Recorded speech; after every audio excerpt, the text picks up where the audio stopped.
Hello and welcome to another edition of Capper Comparison Picks after the face-offs discussion with Ranj and Because Dave. BC Dave. Okay, this is going to be interesting, the card, because there's so many fights on here that I'm still kind of could go either way. There's an argument for pretty much both sides of almost every fight here. But I do have all my picks marked out, my final picks, except for the main event, which I'm going to do. The main event, I'm going to have to do that on the boards with once we get people into the chat.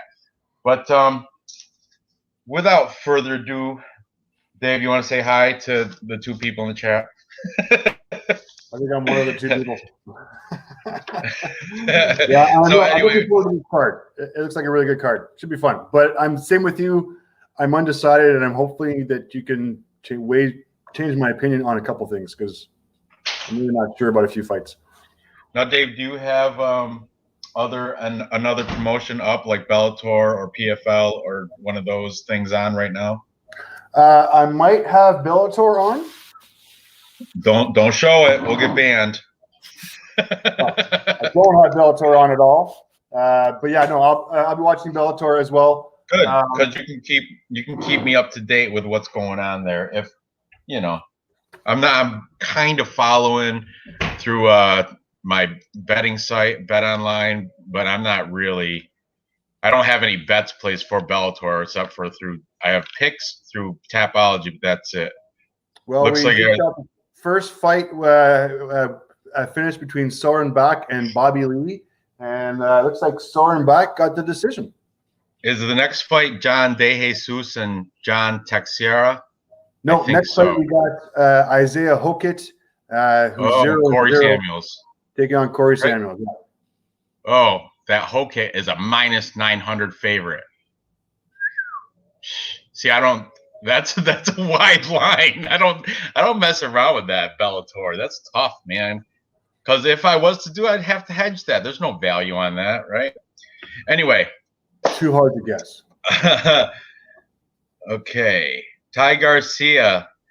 Get that fat hit ready, Dave. He's already taken it. He's getting primed before this show. Spilled my drink and everything. It was a mess.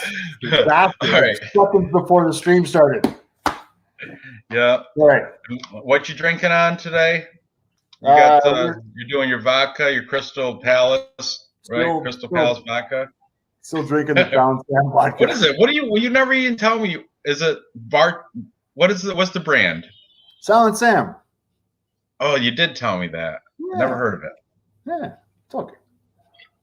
Did you ever hear of Bartone vodka? No. It's like the cheapest vodka you could buy, I think. Oh, okay. Yeah, yeah, you get a gallon of it for like $9. All right, let's get into this.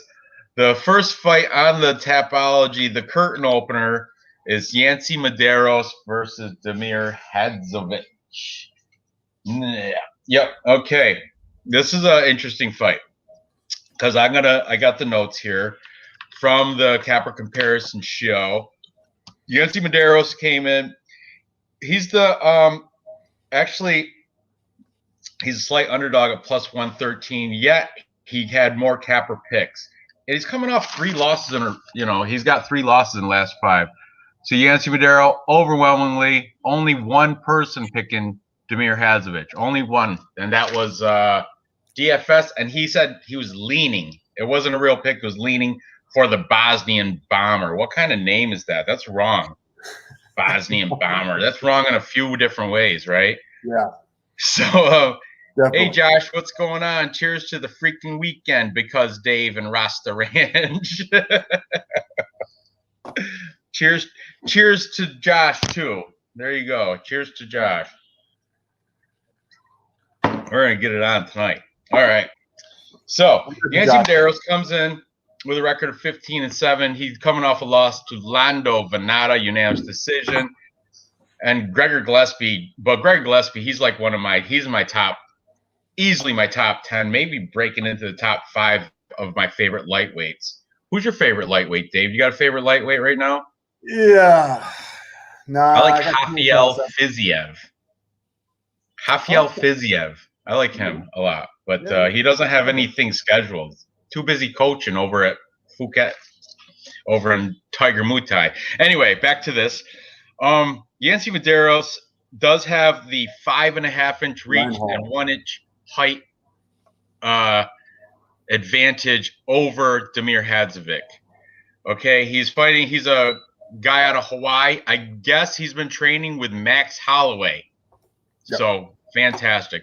This fight was supposed to happen back in Vegas 27, but I forget why it fell apart. Maybe somebody knows, but it was canceled due to health issues. Damir Hadzovic. Whose part?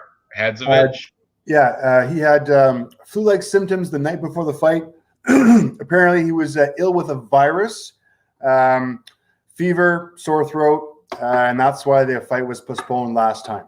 I don't know how much the COVID fear had into it, but yeah, apparently just a fever and a sore throat, and that's what threw him off last fight. So a little bit concerning. Yeah, as to why he didn't fight, but I mean, he's coming off back-to-back losses too. That guy Hadzovic. His last loss was a rear naked choke to Renato Moicano. Yep. So I mean, yeah, I'm sticking with my underdog Yancy Medeiros pick, and it looks like the chat. Josh also has him by decision, as do I. What is your take on this? Who are you taking for this? So I was split open here. Now, my concern with Medeiros is that I get the Venata and Gillespie fight, but previous to that, his previous 4 fights were fought at 170. So he's been dropping down he dropped down for the Gillespie fight, and he dropped down for the Venata fight. So I'm not sure. Cowboy Cerrone knocked him out too. Round 1. And I haven't seen him win at 155. I think he's a better fighter. I like the fact that he's training with Max Holloway. I mean, he needs to get his striking up. Now, having said that, he's got a bunch of knockout wins as well.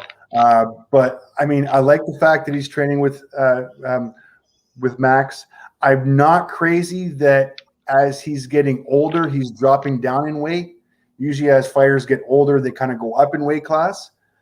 And having said that, Damir is the taller and thicker fighter, like in the face-offs. Right, but he doesn't have the reach. He looked like the bigger guy. Yeah, you're right. But I mean, he does look like the thicker man. Now, having said all of this, I'm still picking Yancy.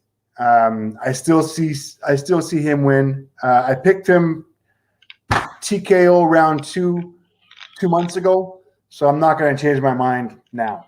I'm going to stick with the same pick that I did last time. And and I'm hoping that the last 2 months training with Max might have tuned him up really well. We'll see. But yeah, I'm picking Yancy in this one. Just made up my mind. Are you following PFL too right now? I do not have PFL on. I just have Bellator on. Okay. All right. I was just curious because I just wanted to see if that it doesn't matter. All right. PFL might have a better card, believe it or not. What Anthony Pettis is fighting later, isn't he? Yeah. They got a decent card there. It's pretty sick. Lance Palmer's on there. I'm just looking through on my betting site. I'm not betting anything, but according to this, the next fight is Renan Ferreira on PFL against Carl Sumanatafa. Sumanatafa. I don't know, but that guy, I've taken Renan Ferreira because he's a -600. That's what the thing is. These odds on these other promotions are just crazy. Look at the Kayla Harrison fight. She's a -2,800 favorite. Really? What? That's not even competitive. Underdogs. Let's go, fellas. All right. Okay. So anyway, okay. So you're taking Yancy. I'm taking Yancy. I'm pretty confident in my pick. I don't like Damir Hadzovic because I don't like his nickname being the Bosnian Bomber. Is he bombing Bosnia? 70% confident. Or is he? What's that? I'm 70% confident. Okay, good. We'll keep that in mind for when we're when we're making our our 3-pick parlay, we'll keep that one in mind. That might be a contender for that. Okay, next up the card. We've got this one's a good one. I'm taking the underdog here. We got Charles Boston Strong Rosa taking on Guitar Hero Justin James, one of my favorite fighters. Not that he's good, but he's just but he's enjoyable to watch. I like that he gives it pretty much adrenaline dump, gives it all in his first round, but he still has a little gas to get beat in the second. Anyway, I'm gonna pull up the sheet from the show. I did these all out of order. So in the show, Charles Rosa had more cappers pick him. Boston Strong does have the height and reach advantage by about 2 inches both ways. He was fighting on American Top Team. He's thus moved to Sanford MMA, also in Florida, which confuses me on why he's called Boston Strong and he's not out of the Lausanne gym. But anyway, Justin James, Justin the Guitar Hero, he's fighting out of Vegas Extreme Couture. So both of them coming out of decent places. Interesting note, I learned from Parlay Punch. I guess Justin James went to Michigan high school wrestling state championships and lost to Drakkar Close. But still, I was a high school wrestler, and that is, if just making it to that championship, it's an elite feat. I mean, that means you're the second best of your weight class in the entire state at that age, or that high school level. So that's saying something. Then I guess he went on to be a Division III wrestler. I didn't really search into it to which college or anything like that.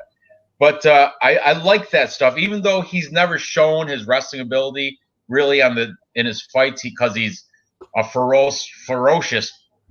He goes for the knockout in the first round. That's his style. He's just so forward. He's so aggressive in the first round. That's underdog MMA. I'm getting to it. I'm getting to it. So, I did. Yeah. Go ahead, Dave. Go ahead. I got this in the pocket. You gotta like a guy who's confident on himself. Like, not only is he betting his own $25K for his purse, he's making his coaches do it too. So his coaches don't, like, if he loses, his coaches don't get paid. If he loses, his coaches don't get, or he does not get paid. Nobody's getting paid if this guy loses. I don't know if do you fade that, or do you bet against, or do you bet for that? I mean, I've already beat. You know what? I'll show you the thing. I already took him before anyway. Did you really? Wow, yeah. Yeah. Look, I had him within distance too against Charles Boston Strong. Boston Strong won E-Money, DFS, Perfect Parlay Pursuit, two of those guys. Rosa's the taller, bigger guy. Huh? Justin James is smaller, but his heart is bigger. His will is bigger. He knows reality. You know what? If he loses this, but you can say the same for pretty much for Charles Hossa too. He lost his last fight. He lost to Derek Minner. Derek Minner is less than middle. You know what I mean? Derek Minner, I'm not impressed with Derek Minner. But anyway, both of them, you can say if they lose this, they might be out of the UFC.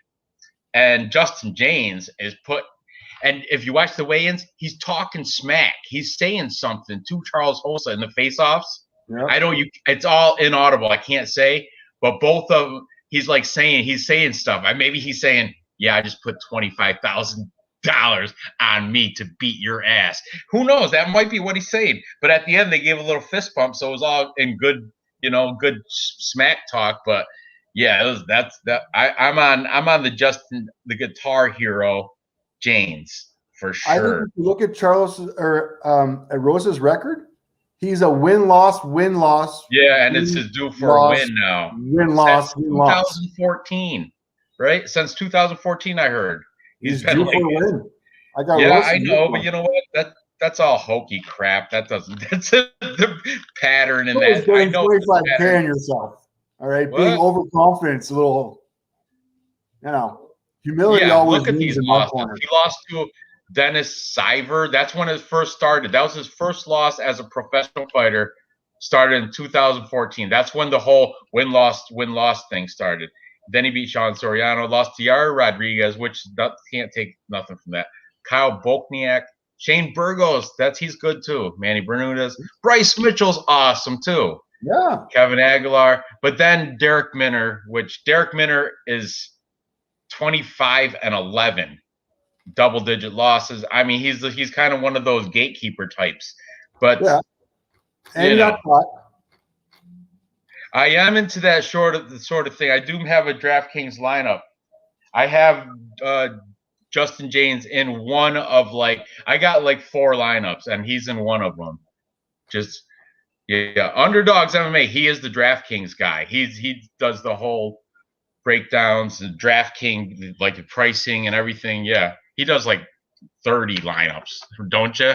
Anyway, so who are you taking on this? You taking the big gamble? I'm going to take a smaller, bigger guy. I'm taking Rosa, and I'm going to fade the guy. Boy. I'm going to fade the overconfidence and go with the humility.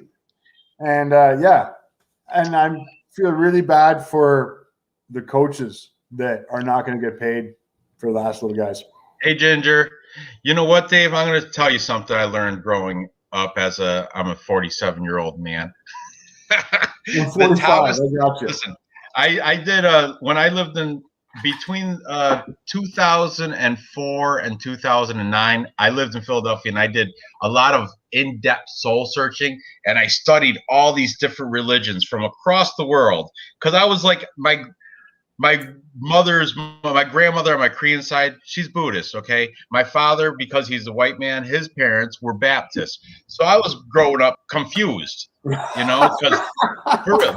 because baptism says Baptist? Yeah, I get it. Yeah. The Baptists say if you don't accept Jesus, you're going to burn in a lake of fire, and I'm like, my grandma's not going to burn in a lake of fire, and it's just that it made no sense. So I went on this little life journey, if you will, when I in my 30s, my early 30s, and when I lived in Philadelphia, and I studied the religions. And you know what? The Taoist religion, it's popular in Asia. Taoists, they claim the most strongest force in the universe is willpower. It can overcome anything as long as you can channel it correctly.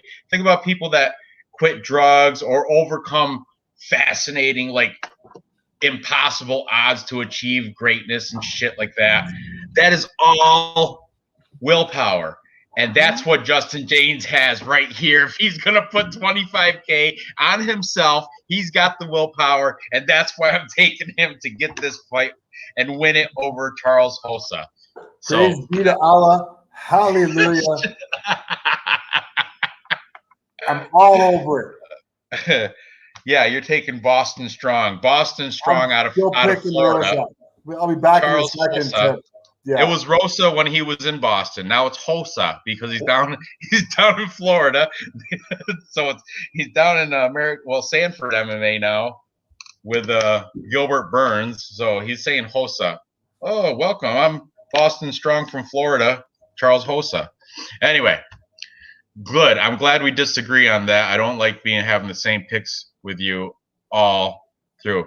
P. Diz, how are you, buddy? Mr. Arkansas on hiatus. Yeah. Never a big fan of him anyway. I mean, he's okay, but I don't like to talk smack on him. But I haven't checked. So anyway, let's move up the card. We've got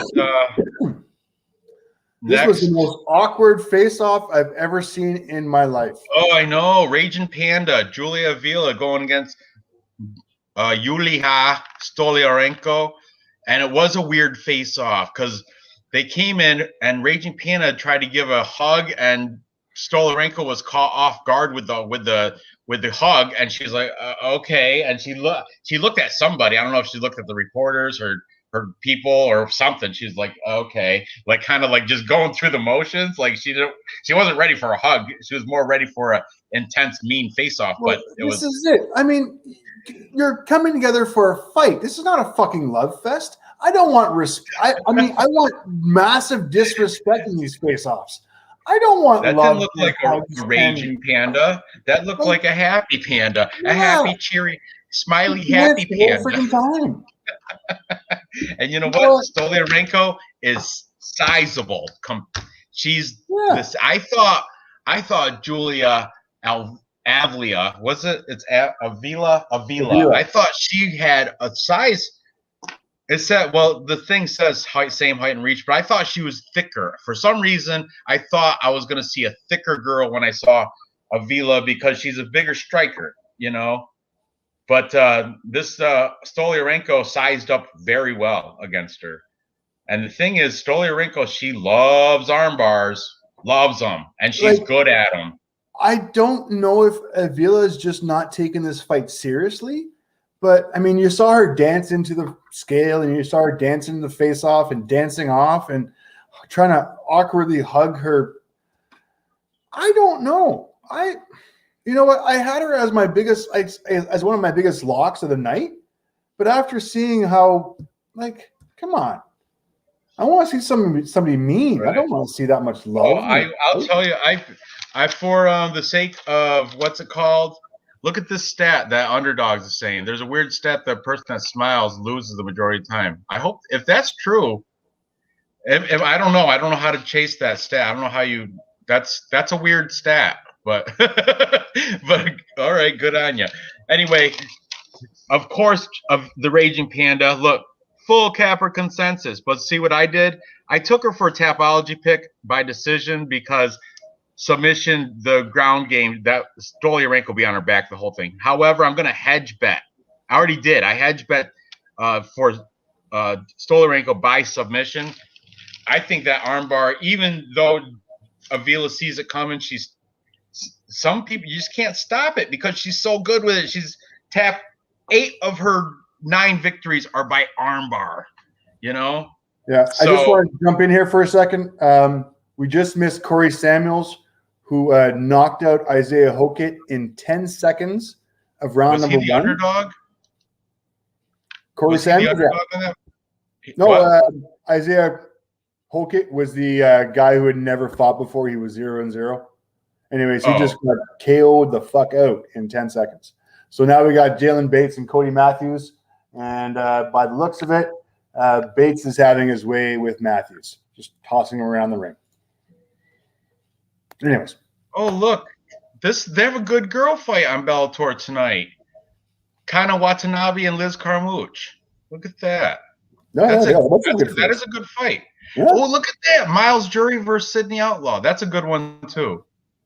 That's a good one, too. I try to steer clear of these because these just suck my money.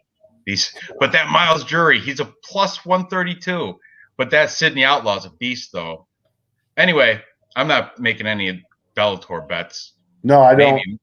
I don't have enough time to study these guys. But Kana Watanabe is the 2-1 underdog against old ass Liz Carmouche. Ooh, 2-1 underdog.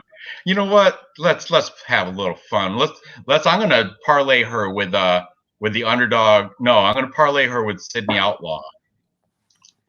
2-leg parlay, just for giggle, something to do for Bellator. $10. This is Kana Watanabe plus 197 and Sydney Outlaw minus 162. $10 wins me 38.03. Confirmed bet. Sweet. See, this is fun. I won some soccer money today. Nice. Yeah, and I think in K League. I didn't check where I won it, but I noticed I won $60 somehow. I didn't because my balance went up $60. So I have a little extra play money. But look, copy and paste. $10 when you 38.08 on these fights. $10 wins you 38.08 on Kana Watanabe and Sydney Outlaw. Go ahead right now because these fights are happening in the next few hours. And Bellator. Look at that. Okay, where were we? Julia Stoliarenko. Like I said, I'm a hedge bet in Stoliarenko, but I'm picking Avila because she's going to have more top time, control time from the judges' eyes. To land that armbar, you got to be off your back. And that's where Stoliarenko wants to be anyway. She's always falling into guard, coming to my guard. She's kind of like the Damian Maya of females, except for she's got a limited skill set of just arm bars. But listen, when I was wrestling in high school, there was this kid, not from like a division, like some weird Division 3, which is like a less some country school, like a low population, but he made it all the way to states, and he all the way to state tournament using arm drag, like 3 moves: arm drag, ankle pick, and some other thing, and he made it. Just because, and this could be the same thing with Stoliarenko. If you can master a move that it's so hard to defend against, you can go far just on. Imagine if she knew 3. I know a couple guys who do great leg locks, and that's all they do. Ryan Hall. Yeah, Ryan Hall. He's another one. That's all. And people are afraid to fight him because that could be irreversible damage to your knee or ankle. Pop. There go the tendons. Pop. BJ Penn. He lost to Ryan Hall in like 20 seconds. And you know what? I don't think he's walked the same since. And now he's getting arrested for fighting and stuff in the streets. That guy will fuck you up. Did you see the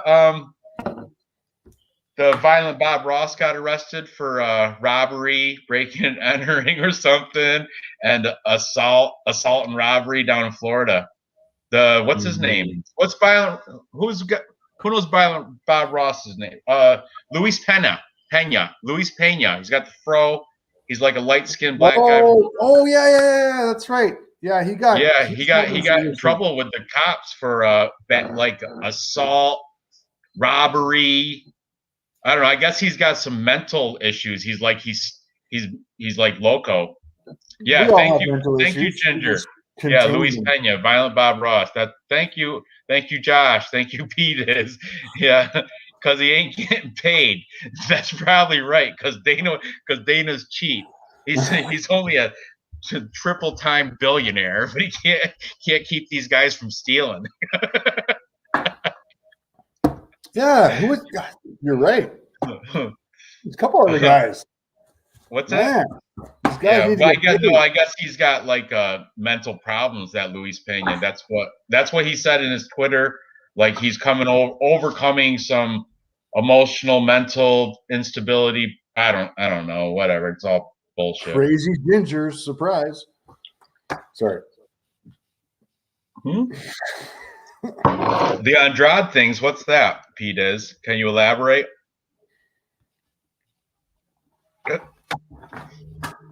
Street fighting stories. When I was 15, I got in a street fight with this Puerto Rican gang called they're out of a small town near me called Gloversville. What was it called? Man, they had a stupid gang name too. And this is when I was like, I don't know, maybe 17, high school kid. But that was the only street fight I was in. And he pulled a little, like a blade, and he stabbed me in the leg. I got a scar. But that was it. And it was like it kind of split up after that. Nobody died or nobody got hospitalized anyway. I'm going to one-up you. If you want. look, Ginger. He robbed someone's last fight too. Oh, good one, Ginger. Love that. Anyway,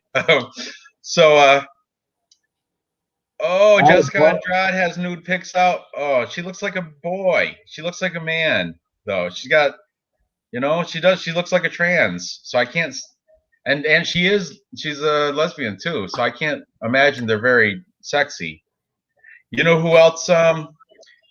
that huge 205 fighter, Garcia, Gabby Garcia. Did you ever see Gabby Garcia? She's got to be trans. I don't think a female can get like Gabby Garcia. She's 205 of ripped muscle. TRT. 205 of ripped muscle. Like girls don't female. Yeah, I don't know. Gabby Garcia. I don't know what's going on with her. That's weird. That's just because some pictures, like if you pull up her pics, some pictures she looks great and she looks like after 6-pack I could probably, but man, some pictures she looks straight like she can timing is everything. Like she gives Cyril Gahn a fight. She's a big girl. Yeah, look at Garcia gives a whole new meaning to manhandling. You got that right. She got the manhand. I bet she can break lobster really good. Oh, you're welcome to join, Luke. I already sent you the invite. All I have to do is click it, and I can invite you. I can put you in here. But anyway, what fight are we on? We just talked about the Stoliarenko, the Julia versus Julia. Yes. Julia, right? And we're not impressed with Evia's attitude, but we're still picking her. No, well, I'm picking her by decision on Tapology, but my money is taking Stoliarenko by submission. As for parlays, neither. I'm not putting either one of them in. I'm not touching it. But Tapology is kind of like gun to head. You have to make a pick. You can't just not. Yeah, I know. So, that's what I try to explain to Vlad all the time. Well, capital makes me take side. I guess I'll pick who did he pick? He picked Avila. Well, capital says I must choose a side. I think he took the over 1.5. Yeah, see, that doesn't count. I know. And a girl fight, 1.5? Bantamweight female, I'll take the over 1.5. Yeah. What are the odds on that one? Oh, probably minus 600. They don't even have the odds on that one. Fucking odd. They don't even have the odds on that. Oh, you got a fighting story, Dave? Go ahead with it. I want to hear it too. Your street fighting story? Oh, I'm interested. Huh? My street fighting story? Who said that? Yeah. Right here, Josh. Go ahead. I got to go refill. Bad night, blackout drunk night. Halloween, actually. And apparently went to a bar. Apparently I was hitting on the bar owner's girlfriend. Don't remember. But so the bouncers decided to kick me out. The owner took it personally, came outside. So we had 5 bouncers beating me up for about 15 minutes. It was kind of nice. Finally, thank goodness, my girlfriend at the time got the cops. Cops came over, broke up the fight. It was great. The next morning, I found out that he was actually the leader of a gang, and he was charged and convicted for wrapping a guy in cellophane and throwing him off a cliff. So, apparently I escaped with my life that night. There was a couple guns pulled on me. Don't remember a thing. Woke up with black and blue eyes, broken ribs. Gang fights. Me and you both. It was a mess. Okay, we're going to invite another guest to the stream. Joining us, we have... Yeah, I beat a bounce with my face. Lukey! CK, how are you, Luke? What's going on, guys? I just wanted to pop in for a second. They say 2's company, 3's a crowd. I just wanted to... Oh, you're welcome. You're welcome to join us. I heard you were talking Lakers fights. I think I got a good tip on this one. I'm looking at this one, Avila versus Stoliarenko. That's what you guys were talking, right? Yeah, that's where we left off. Well, here's what I'm thinking. Drinking on. Are you still being California sober? Nah, I'm off the California sobriety. My girlfriend put delicious Montauk watermelons in the fridge, and they're not surviving. They're not surviving. Even though I normally wouldn't drink something like this. This is under 5% alcohol. It's asking to have a hangover. I mean, it's a session ale. It's very high in that flavoring you don't want to have. So is it a beer or a seltzer? It's a beer. I don't drink the stuff. It's not. Okay. Well, that's the White Claw. That's been a hyped up thing now lately. Yeah. It's the jewel of alcohol, is what I say. Oh, really? JUUL, not like. Like Jewel, the vape cigarette thing that they had. Exactly. I get you. I get you. But guys, you're talking Julia Avila. I think this one's under, and at plus 130 odds, you got under 2.5. I mean, you got to think Staryalenko fainted on the scale twice. You really think she's going to want to be in there for 15 minutes? She looked good today, though. She was real good. She did.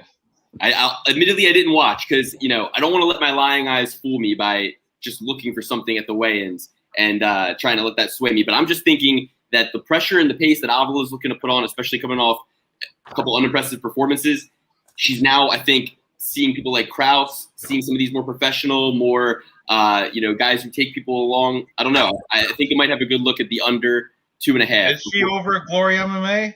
I heard that he reached out. I don't know if they really linked up for the long term, but I saw a Twitter exchange where they were going back and forth with each other. Now, you got to admit, I did call the Alexa Kamor fade last week in the chat. I let you guys in on that one early, and albeit it was pretty close, but that was a good call. It was a decision nonetheless. Yeah, I hedge bet because of that, and I made out little. I did lose. I made some money on that. Hedge betting is what I'm hedge betting Stoliarenko right now for submission. But my pick is Avila. I think this is Avila all day. Avila by finish. I don't know. The face-offs were awkward. They were awkward because Julia went in for a hug, Avila, Raging Panda, went in for a not raging hug, and Stoliarenko was like, okay, I guess. but she was more. She expected more of an intense, like I'm gonna mess you up type stare down. When she got all smiles and smiles and happiness from Avila. So that was weird. I don't know. I'm going to go with the plus money. I mean, and I'm not putting either one of these girls in a parlay. Definitely not. But I mean, what about you, Dave? Did you ever say who you're taking? Yeah, you know what? I was, I like Stoli. I mean, during the weigh-in, she had a deep breath when she made weight. She was glad to make weight. Looks like she was working hard on it. Obviously, she's had issues making weight before, but I can't fade the favorite here. Avia's got this. I mean, she might even KO her. The records are uncomparable. Avia's got way better history. So I can't pick Stoli right now. Not with my money. I mean, regardless of the awkward, weird hug and the dancing and the prancing and it just shows me she's confident. Hey, Luke, do you have any street fighting stories? You've ever been in a street fight? No, never. And none that I would admit on a public YouTube stream either. But that being said, put it this way, guys, I'm a little younger than you guys. The statute of limitations isn't quite up on my street fights yet. So I gotta wait a few more years. So. Chew off my knuckles here. more scars and but anyway, I just wanted to hop on, say hi, plug my channel, The Perfect Parlay Pursuit on YouTube. I'm about to have dinner here with the lady, but I just wanted to pop on, say what's up to BC Dave. Okay, if after dinner, if we're still on, if you want to jump in, you're welcome to. You got the link. Exactly. I will hop back in maybe for the main event as you guys make it along this card, and maybe I'll pop back in at the end and give you guys like my best bet or something like that. Okay, we'll be on for probably another over an hour, I would imagine. Nice to meet you, BC Dave. 7 hours from now. No, it's not going to be one of those nights. It's Friday, baby. We'll see you later. All right, that was Luke from Perfect Parlay Pursuit. He had one before. He had a perfect parlay. I think it was I want to say it was a 12 fight card, and he won something like 20 grand off a $10 bet or something crazy like that. He can give you details. Nice. Josh, absolutely, buddy. You have you know what? I'm gonna Instagram your thing, your invite to you. How's that sound? Okay. Let me get in here. Oh, here we are. You're coming to me. Very good.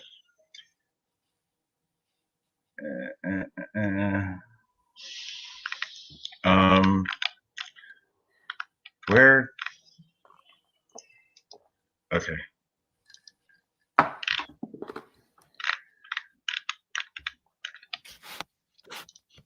Dang it.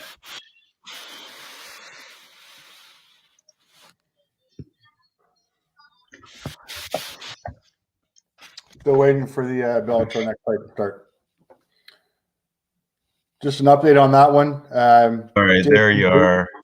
Submission armbar, round 2. 404 of round 2.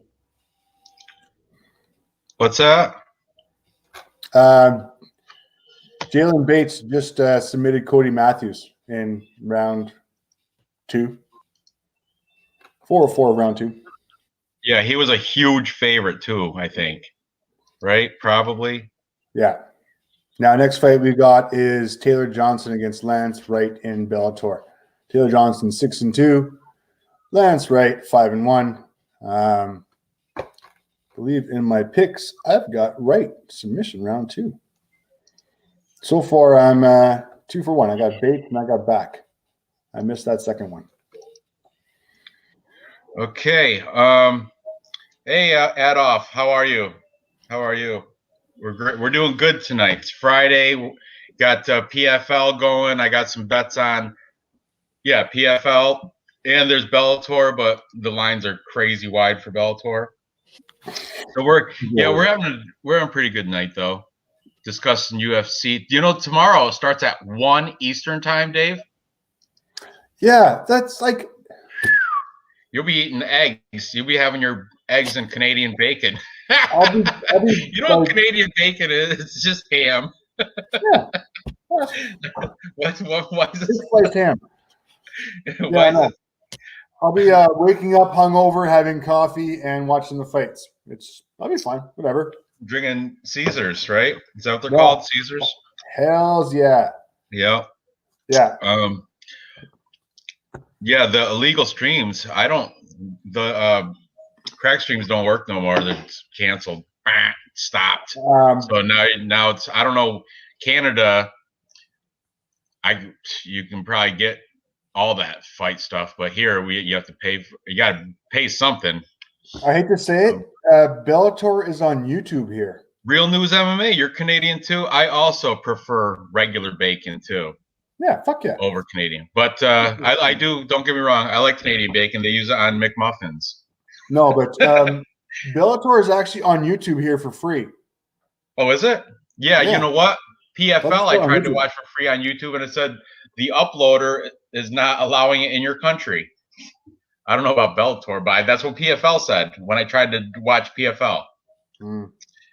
We have another guest joining us. Don't do that, Dave. They're gonna ban. They're gonna the YouTube police will come. Okay, we got another guest joining us. I don't want to get you in trouble. The Double P Show, Parlay Punch. We've got welcome to the stream, Josh Aragon. Hey, Josh, what's going on, buddy? What's going on, guys? How you guys doing? Hey, guys. Oh, we're having a good time. It's Friday. We got fights on. We're discussing UFC because it's an early 1 o'clock show for me tomorrow. What's your time zone? Are you Central Time? Yep, we're Central Time down here in the Midwest. So you're like how many hours before or after Eastern? We're an hour before. Hour before. Yeah. Hour before. It's about because it's about 6:45 over here. Oh, okay, yeah. So you'll be watching the fights at noon, lunchtime. Is that when it starts this week? Starts at 1 Eastern tomorrow. Jeez. Yeah, 1 o'clock Eastern. That's what I was saying. Dave's going to be watching it with his Canadian bacon and his. Yeah, this is 10 a.m. fight for me. Oh. And his Caesar or whatever that. 10 a.m. I'm okay with it. Bloody Mary with Clamato. I'll have to figure out what we're drinking. Oh, okay. So you want to throw any added news to the Avila versus Stoliarenko? You're taking Avila, right? That's your. Yeah, both you and Matt are both. You got her by decision. Matt said by TKO. Did you watch the weigh-ins? You know, I haven't. No, I just heard about the hugging situation. Yeah, the awkward thing. It was kind of awkward. Yeah. Yeah, well, Ginger's in England. 6 p.m. start time for him. That's ideal. Good for you, Ginger. About time you guys don't have to stay up till 2 a.m. to watch the main event. Anyway, what's the next fight on the card? Let's talk some UFC. Did you notice Paige got a lot of silver in her hair and she doesn't even care? Look at the grays in her Tapology picture. She doesn't even care. That's awesome. Next weight, we got light heavyweight fight between Marcin Prachnio and Ike Villanueva. I think Villanueva translates to new house. But I'm not sure about that. But anyway, let's. I want to throw a little bit of discussion on this, and then you guys can follow up. All right. Marcin Prachnio is coming off a win against Khalil Roundtree unanimous decision. He's got the 2-inch height, 1-inch reach advantage over Ike. He fights out of someplace in the Netherlands called Tatsujin Dojo in Deventer, Netherlands. He is the 190 favorite. Last I checked, that's 2-1 favorite over Ike Villanueva. At the weigh-ins, Ike Villanueva is not fat anymore. He's starting to trim up. He doesn't. Yeah, he's a lot better than he was last when he beat Vinicius Moreira. He was looking more like a Carlos Felipe style fat. But now he's not as fat. He doesn't have the tire anymore. He's not as chubby. So keep that in mind. And Ike Villanueva, the plus 165 underdog, won the Capper comparison picks. If you can see this, look, there's Marcin Prachnio, Only Bleed, and Leighton from UFC Gamblers Addicts, and me took Prachnio by decision. Look at all these folks taking Ike. We got real quick picks, Tiger Bomb, both those dudes, eBay's, Pub Sports Radio, and Throater. All those dudes taking Ike Villanueva, Hurricane, from the 4 Ounce Fight Club in Houston. You know who else is from there? Daniel Pineda on this card. And Domingo Parlate is fighting Brian Boom Kelleher next month, I think. Also from Houston, Texas, 4 Ounce Fight Club. Now, you guys know I'm taking Prachnio. I'm taking the Netherlands. What is that? Is that Dutch? No, that's Holland. What do they call people from Netherlands? Dutch. Nethers? Dutch. What? Dutch. Yeah. Thanks. I appreciate that, Josh. I thought it was Dutch, but is Holland in the Netherlands? Oh, that's Denmark. Dutch is Denmark. No, Denmark's Danish. Oh, you're correct. Denmark is Danish. And Jessica has joined the stream. Land of the Vikings. We need that parlay punch Josh knowledge. We need that. Anyway, so Dave, what is your take on this fight, this light heavyweight showdown? So besides the fact that Ike has double-digit losses, which I guess, sorry, Ike, my apologies. That's what they call him in Europe. Because like Vlad calls him Ike. I call it Ike, but he was, here we call it Ike. So I'm like, all right, Ike. Okay, so I get it. So I mean, we got Ike. These guys are both tight, and I mean, if I can take Vlad into consideration here, this one's not going to the distance. This one's going to finish at 1.5 rounds. I mean, if you're looking at these guys' records, these guys finish fights. Ike, his last fight, knockout round 2. Before that, he lost in round 1. Elbows and punches round 2. Win ground and pound. Like these, like I got to go back. His last decision was in 2017. I don't want to be a cop-out and take the Vlad aspect of it, but this one's not going to go to the distance for sure. Maybe Prachnio went to decision his last fight. But that's the only one he's gone to decision. Yeah, I see all these losses. He got knocked out, knocked out. What does Prachnio got? That glass chin? I don't know. And look at the guys he's beaten. I'm not too impressed with the guys he's beaten, but the guys that he's lost to are real guys. Sam Alvey, you're not going to fade Sam Alvey. Ankalaev, you're not going to fade Ankalaev. Rodriguez, okay, I'm not too impressed. He might have gotten caught with that one. I think he came back strong against with his fight against Roundtree. It wasn't a finish, but he was dominant in that fight. So as far as I can see it, I'm picking him for this one. Who? He is the taller, thicker. He's a monster. Oh, you're taking Pracknell then? Yeah, he's a monster. I'm going to fade the double-digit loser. I hate to say it, EK. What about you, Josh? What's your take?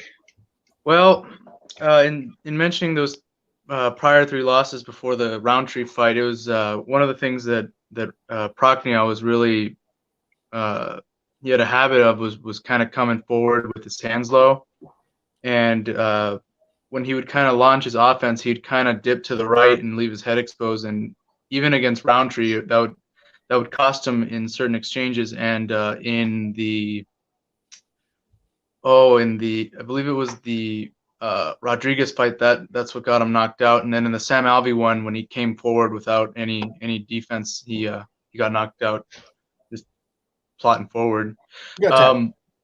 Yeah.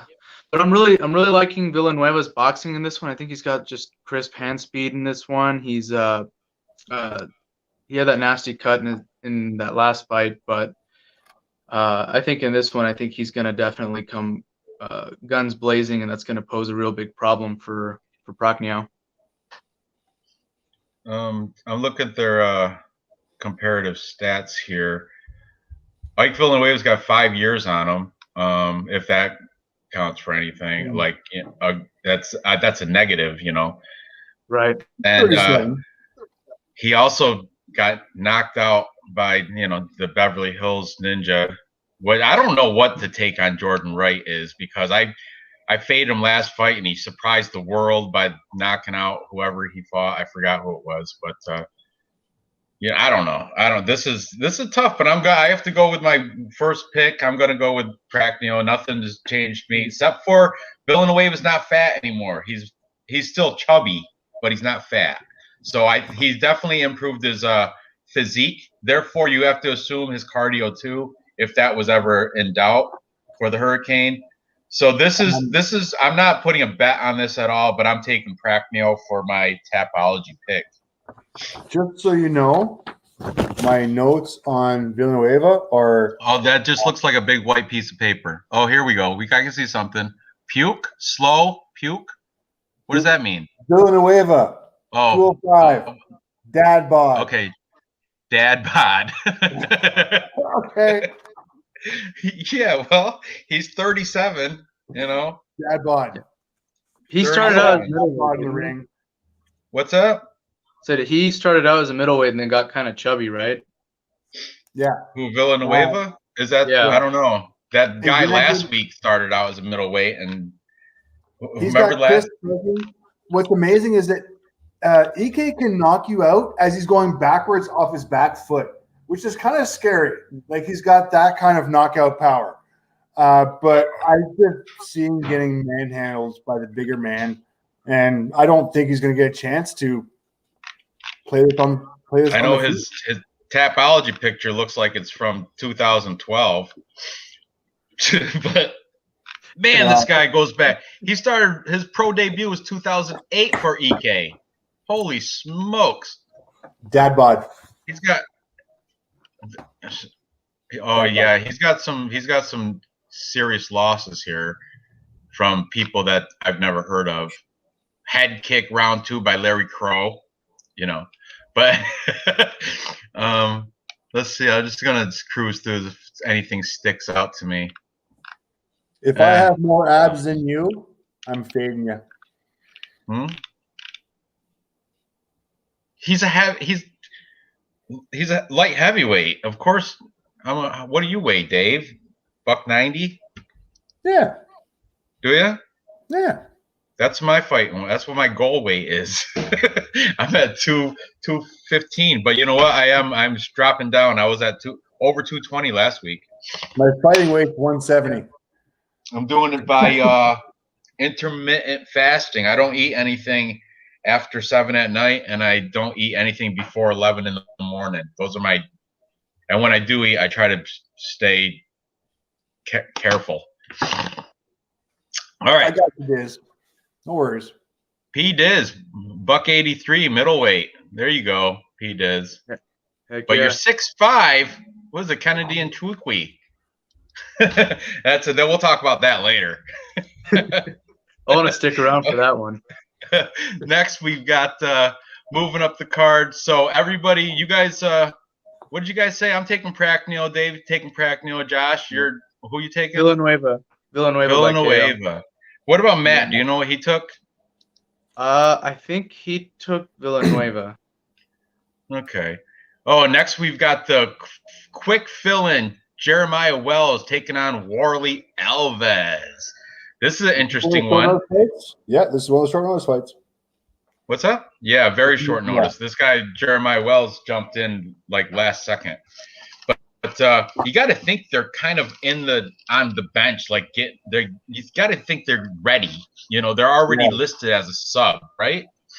You know, people act like they just pull them out. They give them a call and they're taking a shit in their bathroom. Like, oh, look, Dana's calling me. Hey, can you come and fight Warley Alves tomorrow? It's not, you know, they're on a list. They got to be kind of prepared for this, I would imagine. Anyway, I'm going to find the sheets. And am I on the right fight? Is that the next fight? Yeah, that's the right one. Okay. Oh, of course, Warley Alves dominant over in the capper comparison picks. Nobody picked Jeremiah Wells except for one guy from Perfect Parlay Pursuit, Dan. But everybody else, the MMA Guru, the DFS by the numbers, E-Money, all those guys, all taking Warley Alves because he's got the experience. He's coming off a win, ground and pound against Munir Lazzez. He's been his UFC debut was 2014. He's got 2-inch height advantage. Everything's pointing to him. But you know what? Jeremiah Wells, he may be new to the UFC because it's his debut, but his pro debut was 2012. That's when he started as a pro fighter, and he's coming out of a fantastic gym in Renzo Gracie, Philly, with Sean Brady and Pat Sabatini. I think someone else is out of there too, Paul Felder. And those guys, you know, he's got a 3-inch reach advantage. He looked like a brick shit house in the face-offs. I don't know. I'm going with the underdog here. I think this is a window of opportunity, and it's knocking. This guy looked hungry to bite at the bit during the face-offs. I don't know. Something's telling me take the plus money. So that's my stance. I'm going to show you. I'm like the only one. Look at all those people took Alves. One guy and me took Jeremiah Wells. So let's move right next. Dave, what's your take on the short notice Jeremiah Wells taking on Warley Alves? I'm impressed with Wells. I mean, he showed up. He was serious. He was cut. I mean, I like Alves. He was kidding around. He was good and shit. But as far as I'm concerned, I'm with you, man. I like Wells. I like the kid doing it. And the only problem I've got with him is that his last loss was in 2019. His last win was in 2019. So he hasn't fought in a couple years. So my only concern with him is the ring rust. But I don't think Alves is taking him seriously. And I think this is one of them for the plus. Right. Remember the last week with the Terrence McKinney? Remember that fight? Terrence McKinney? He was like a PFL champ, and he came in and kicked ass as a quick, short notice UFC debut guy. But what's your take on this, Josh? What do you think about this veteran taking on the newcomer? Yeah, I was actually going to mention that Terrence McKinney fight. I couldn't remember his name because but it was the guy that steamrolled the steamroller, Matt Frivola. And with these short notice fights that these guys come in, a lot of them try to go balls to the wall in the first minute or two. So it's a tough one. Warley Alves is definitely one of those guys too that can really stick it. Excellent jiu-jitsu.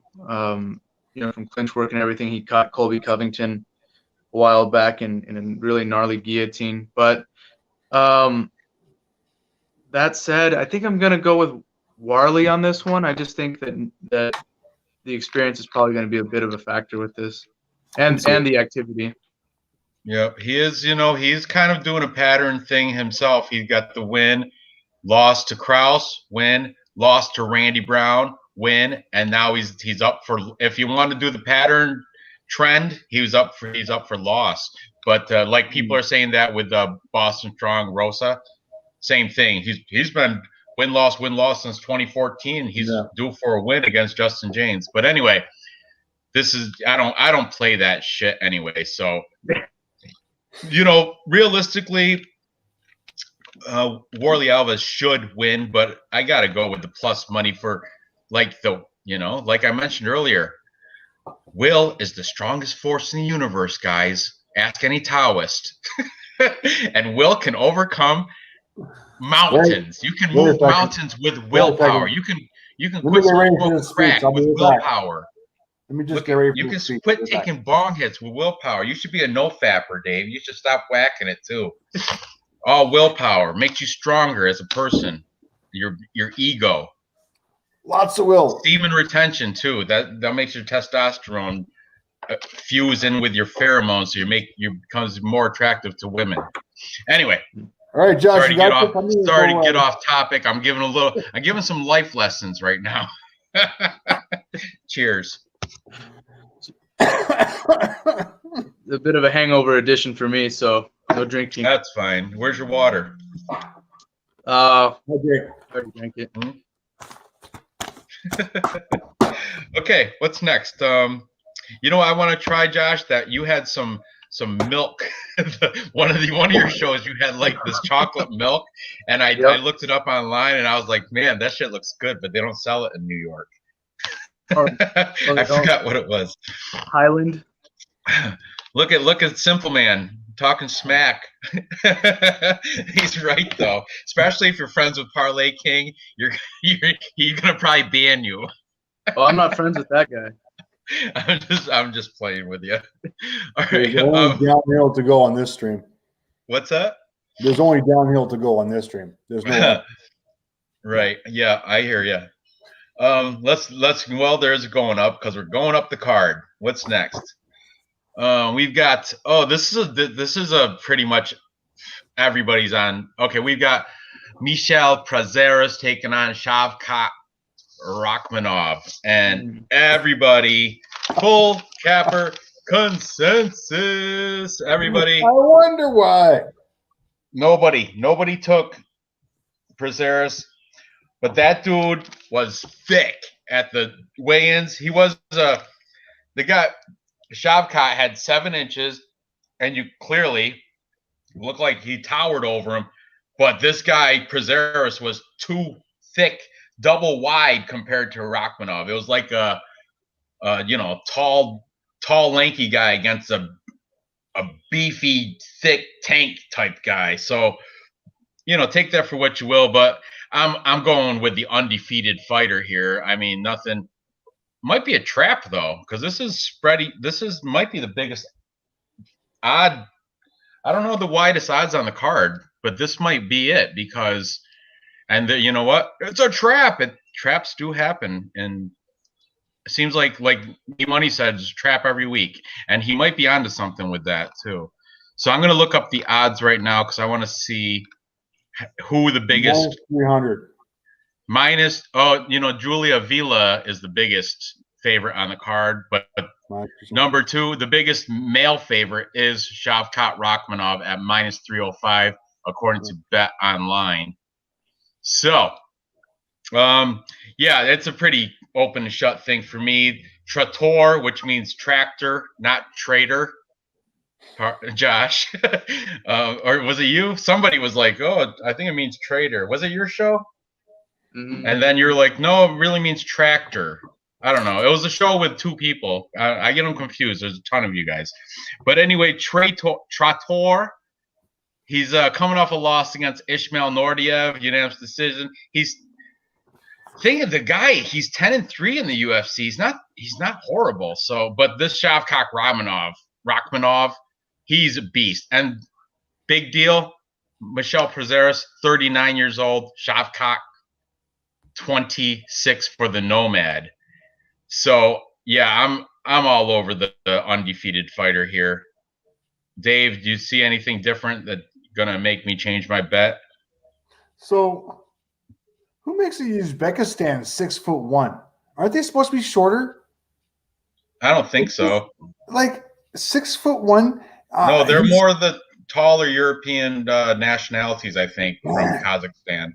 He scares the crap out of me on so many levels. I'm seeing mowing it down. I don't see this going the distance.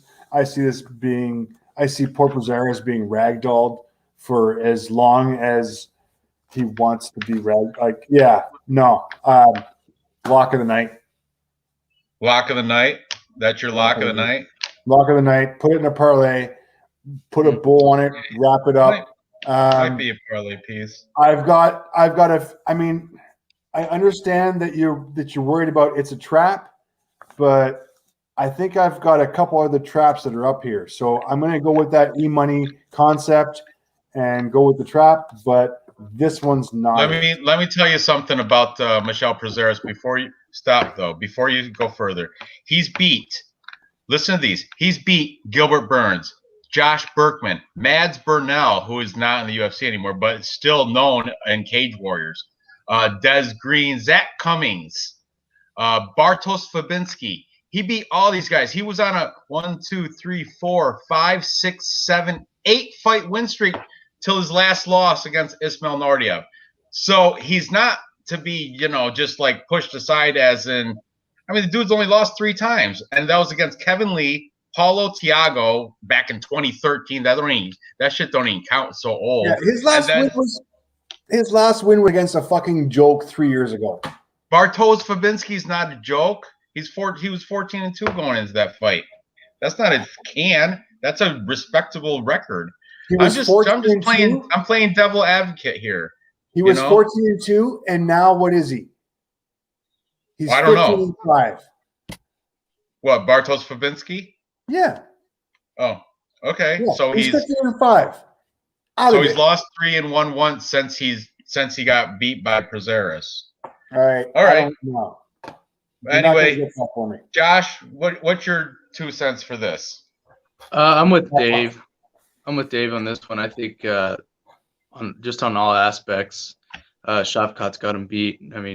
Any which way you got it, the striking, the grappling, clinch work, anywhere. I think it's a surefire win for Shavkat. Yeah, I'm with you guys. I was just playing devil's advocate. I was trying to give a defense for Prazeres because, you gotta have somebody. Wonder what the tapology. Let me look at the tapology shit for that fight. The people's pick. What's the people's pick on that fight? 100%. What? I honestly think this guy. Look at 9% of the populace is taking Prazeres. 91% on Rachmaninoff. If you know what, if the bookies want to break up parlays, it's a trap. This would be the greatest one because this is going to be an anchor for so many parlays. I'm telling you. But whatever. I'm still picking Shavkat too for tapology. Hard. I'm buying stocks in this guy. I'm investing hard. I'm going full bank on this guy. Well, it's your lock of the night now, but his next fight and the fight after that, and I think he's only going to get better and better. And if he can find a good striking coach, this guy's going to be your next fucking lock of. Yeah, he's going to be your next 170-pound. He should go to.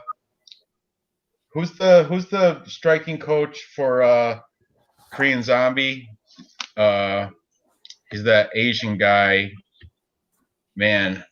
I don't know. I can't think of his name. But anyway, I've just learned about coaches and stuff. Yeah. What? I just talked about him last week, but you know what? Hold on. I'm good with records. I'm anal with it. Chan Sung Jung, Eddie Cha. That's his name. Eddie Cha. I think he's out of the Fight Ready, and he's renowned striking coach. Thank you, P. Diz. Thank you. Look at P. Diz is so quick with the Google search. So quick. I'm not sure. Anyway, Eddie Cha, that's if you were looking for a good striking coach, that's where I would go. Fight Ready. I don't know where that is. I think it's Arizona or some shit. But anyway, up the card. Everybody's on Shavkat Rakhmonov, lock of the night for several people. Several people, including me too. I'm really. This is a great. This one, I'm on the fence, but I am leaning one way, and I'll tell you why. We've got light heavyweight fight between Danilo Marquez and Kennedy Nzechukwu. I just did this show last night because I did crap out of order. So this information is still fresh on my mind. Danilo Marquez he used to be the favorite coming in here. He was opened up at minus 125 favorite. But then, and Kennedy Nzechukwu was plus 100, like even, or you can call him the underdog. He was an underdog, but he was even number. Now it's flopped. Danilo Marquez plus 102, Kennedy Nzechukwu minus 122. That means tons of money has been coming on the African Savage out of Nigeria, fighting out of Fortis MMA with a lot of active fighters that have fights within the next few months. And he's taking on this Danilo Marquez, who people have been fading, but the dude's on a 4-fight win streak, winning his most recent fight against Mike Slow Rodriguez by rear naked choke. He's got a 1-inch height advantage, fighting out of King's MMA. I heard from, I want to say the Fight Night Pick brothers, the Allens, that he's been exclusively training with Fabricio Verdum. Take that what you will. Kennedy Nzechukwu. You know what? His one loss against Paul Craig. Paul Craig attempted 16 takedowns, successfully landed 1. Okay, let me see the bright sheet. What you got? It's a trap. You're so stupid. This is not the trap. This is not the trap. Because this is not a parlay buster. Last fight would be the parlay buster. Anyway, I'm on board with Kennedy Nzechukwu because his takedown defense is spot on, and that's all Danilo Marquez has is grappling, BJJ and grappling. But if you can't take down Kennedy Nzechukwu, you're going to lose because he's going to outstrike you. I got Kennedy Nzechukwu winning TKO in the second round. Go ahead, Dave. Tell me why you think this is a trap.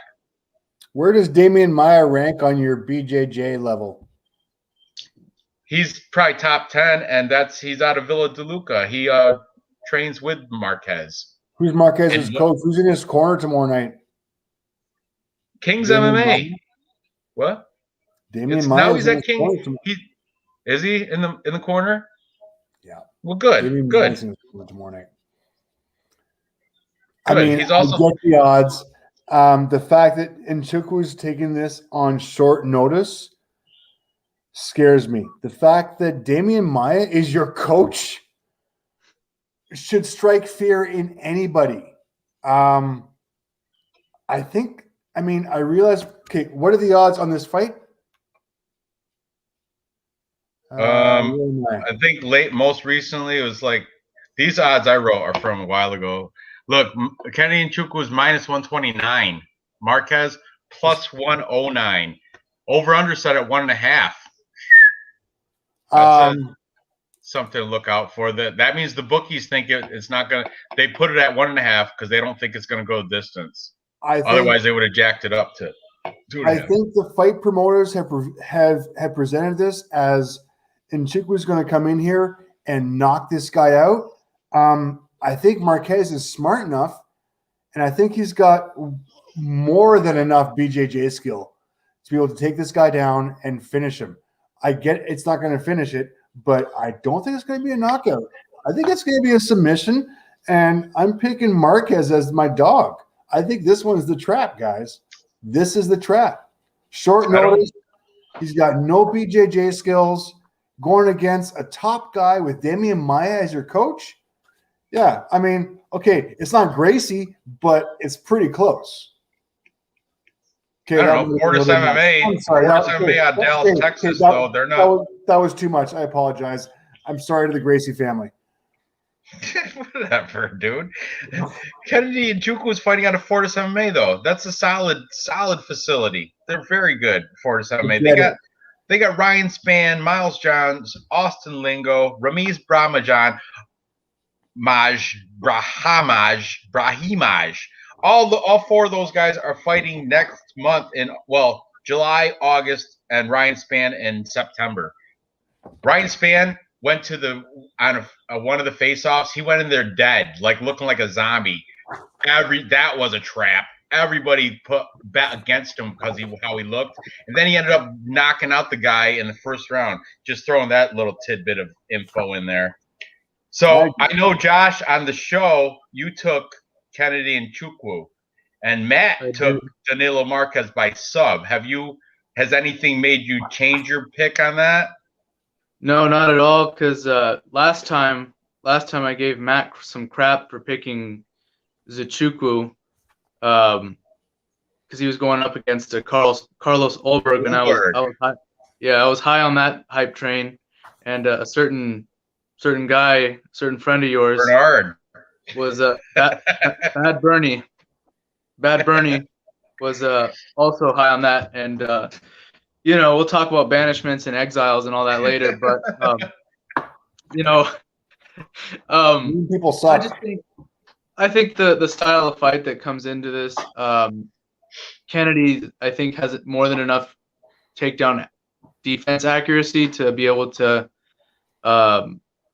withstand Danilo Marquez. He's pretty meat and potatoes on the feet, and if he can get you on the ground, that's it. But I don't see him getting him down. Yeah. And you know what I found interesting? In Tapology, it says Marquez 6'6", Kennedy and Nzechukwu 6'5". But I watched the face-offs, and it looks like they got it wrong. It looks like Kennedy and Chukwu is actually a tad bit taller than Danilo Marquez.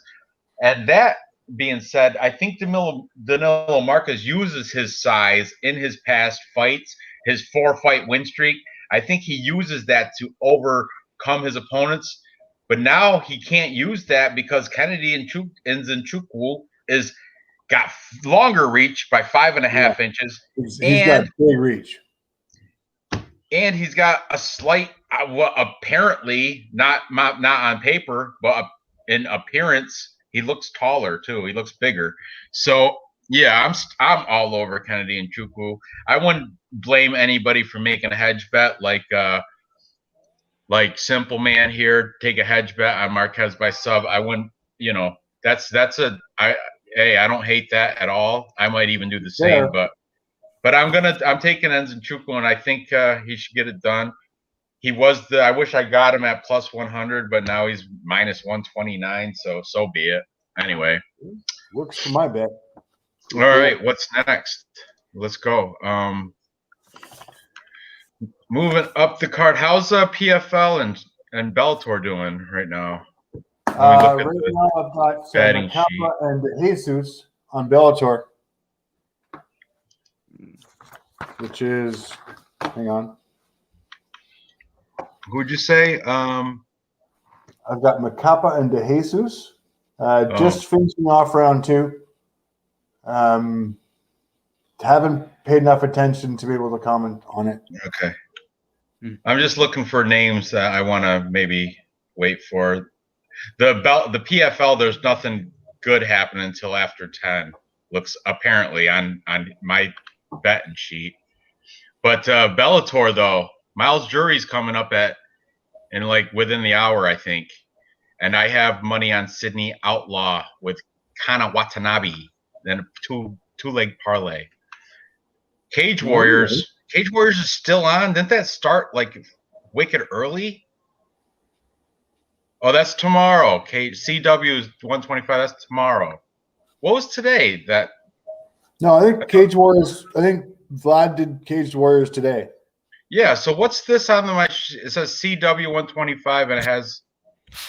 I thought CW was Cage Warriors. I don't know. Cage Warriors probably has a 3-day event or something like that. Like they always. Oh, really? They do that crap? Yeah. Tournaments. Okay.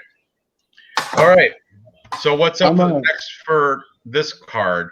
Oh, we got a good one. We're going into the main card, guys.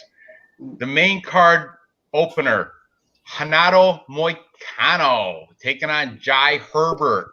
This is going to be a low-key banger, I think, because Moicano, a lot of people said he's fallen off. He's not the same fighter he has been in the past. But he's taking on Jai Herbert.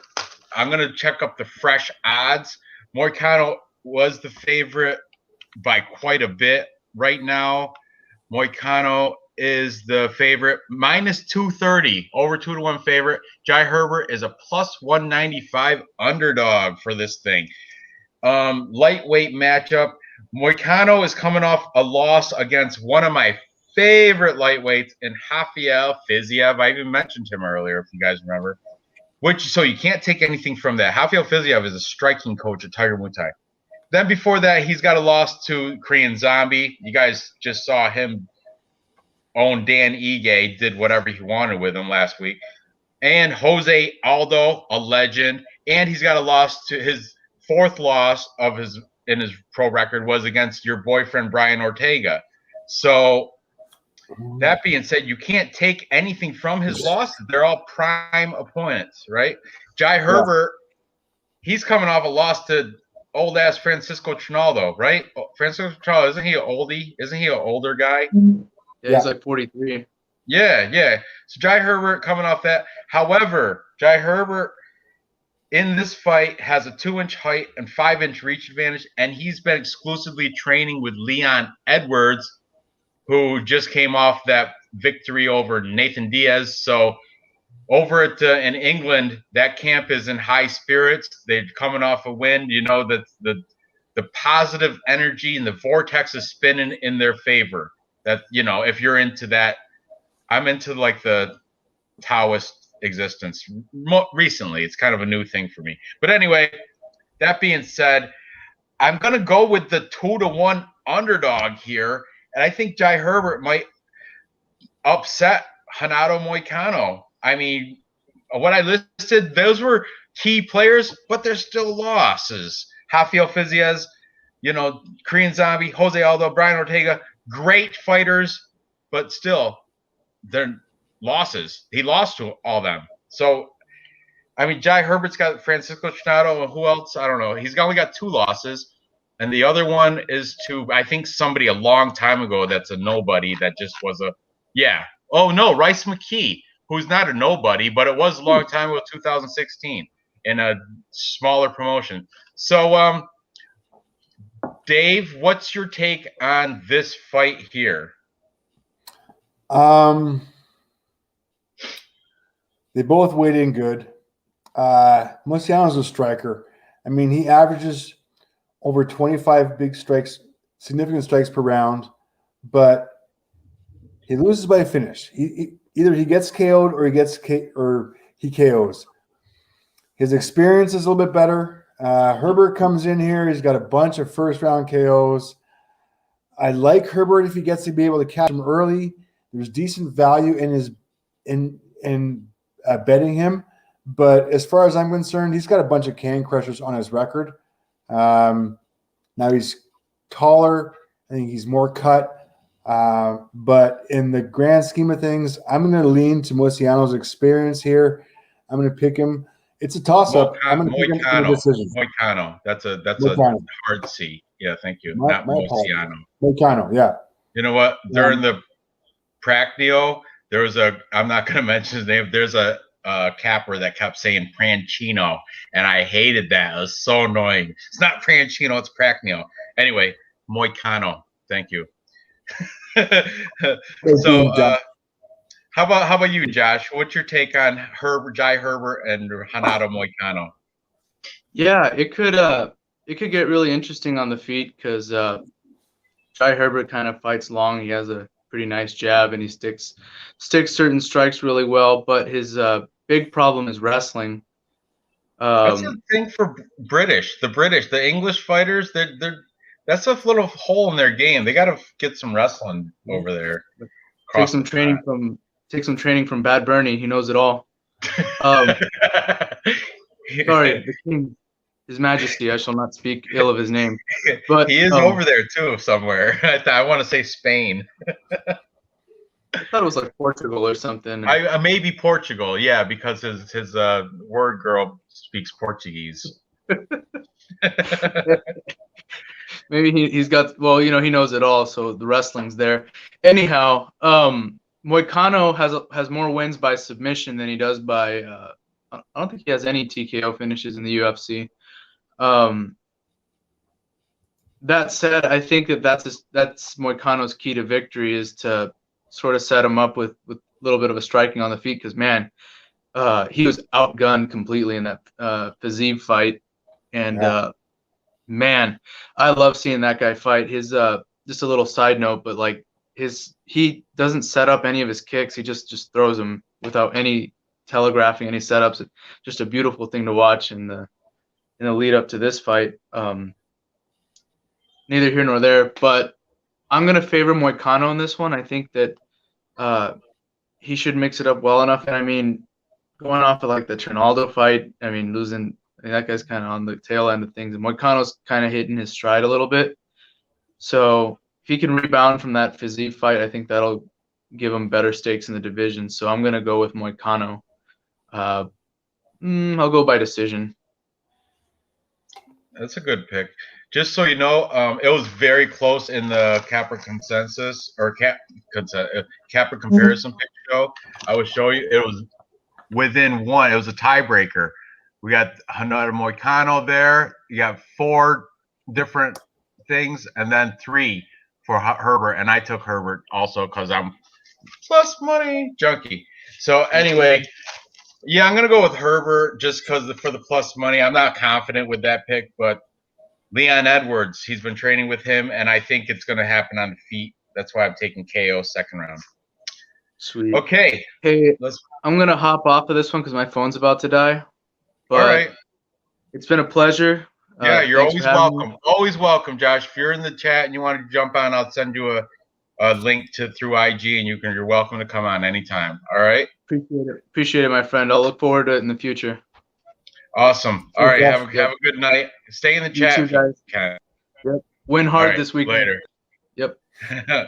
Yeah, I will win hard and drink hard too. All right. So, Dave, let's move up the card. You're gonna have to get started because I gotta go release the valve, if you know what I mean. So next we've got this is a good one. You can do the lead on it. We got Nicholas Dalby. Nicholas Dalby taking on Tim Means. There's plenty to say about this fight. So go ahead. You start it off, and I will join you shortly.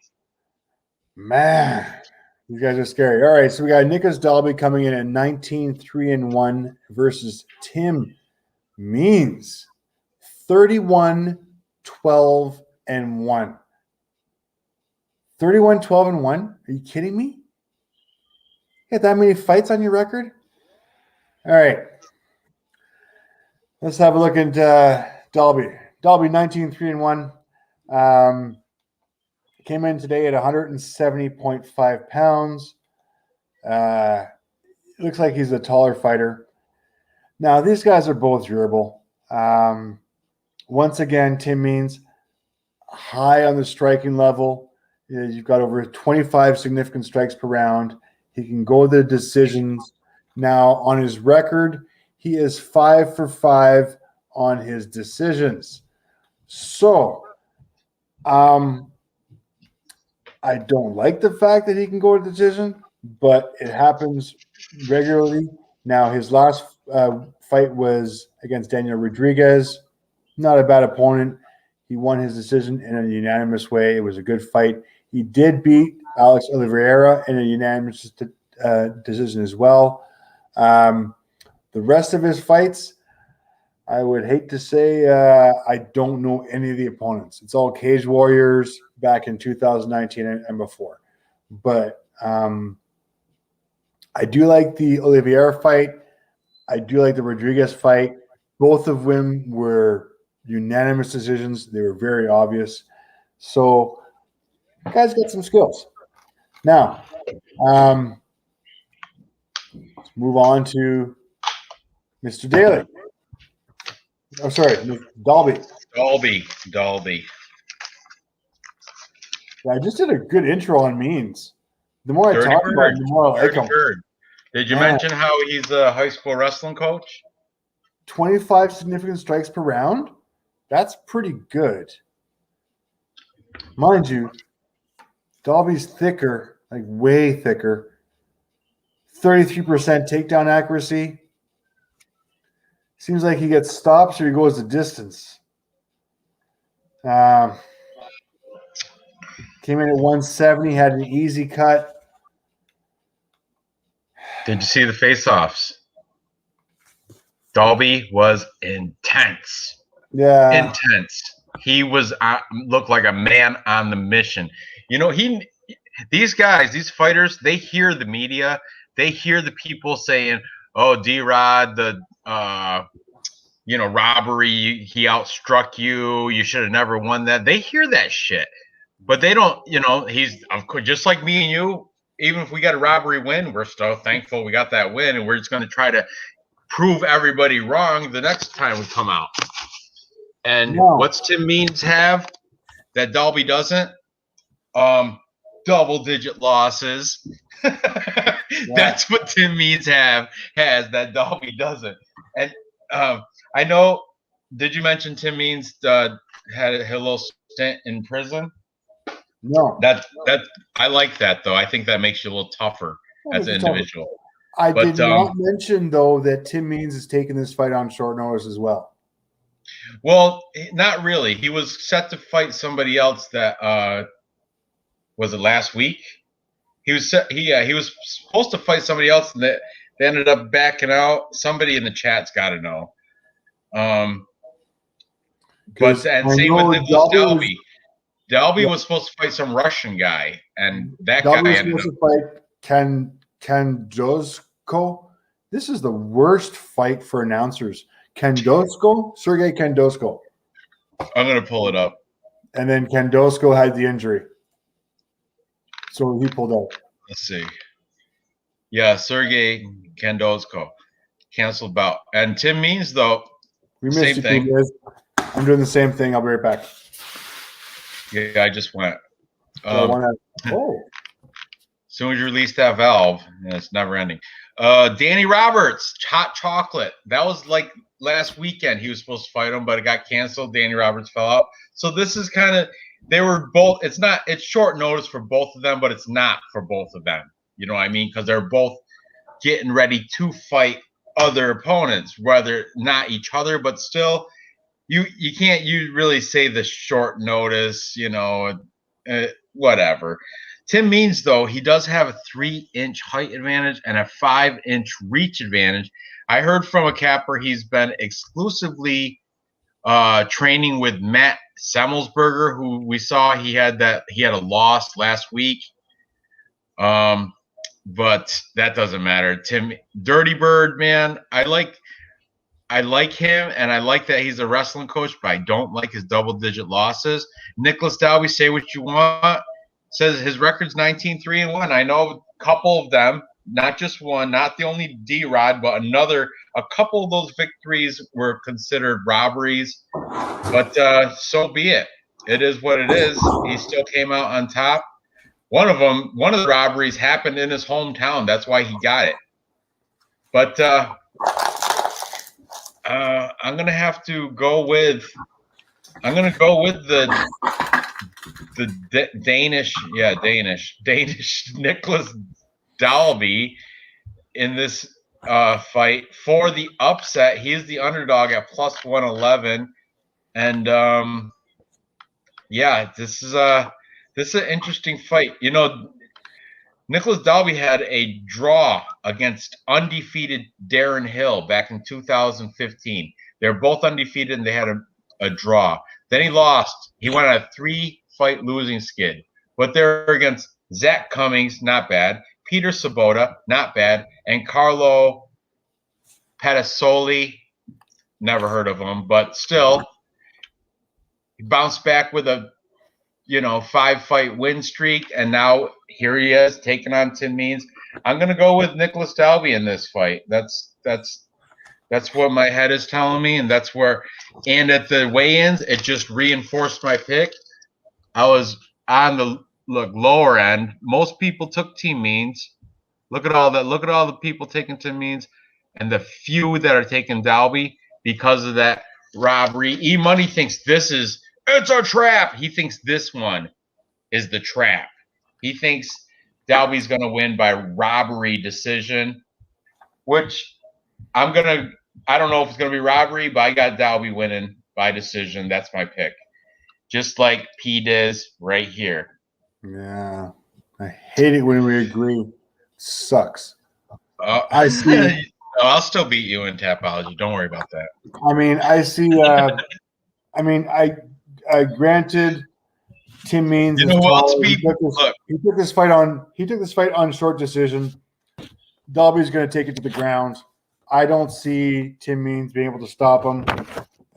He's going to if Dalby's smart at all, his game plan has got to be taken to the ground. He's not going to stand and bang with Tim Means. There's no way.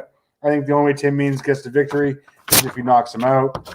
I see Dalby taking this taking this on the ground, and I think it's going to go the distance.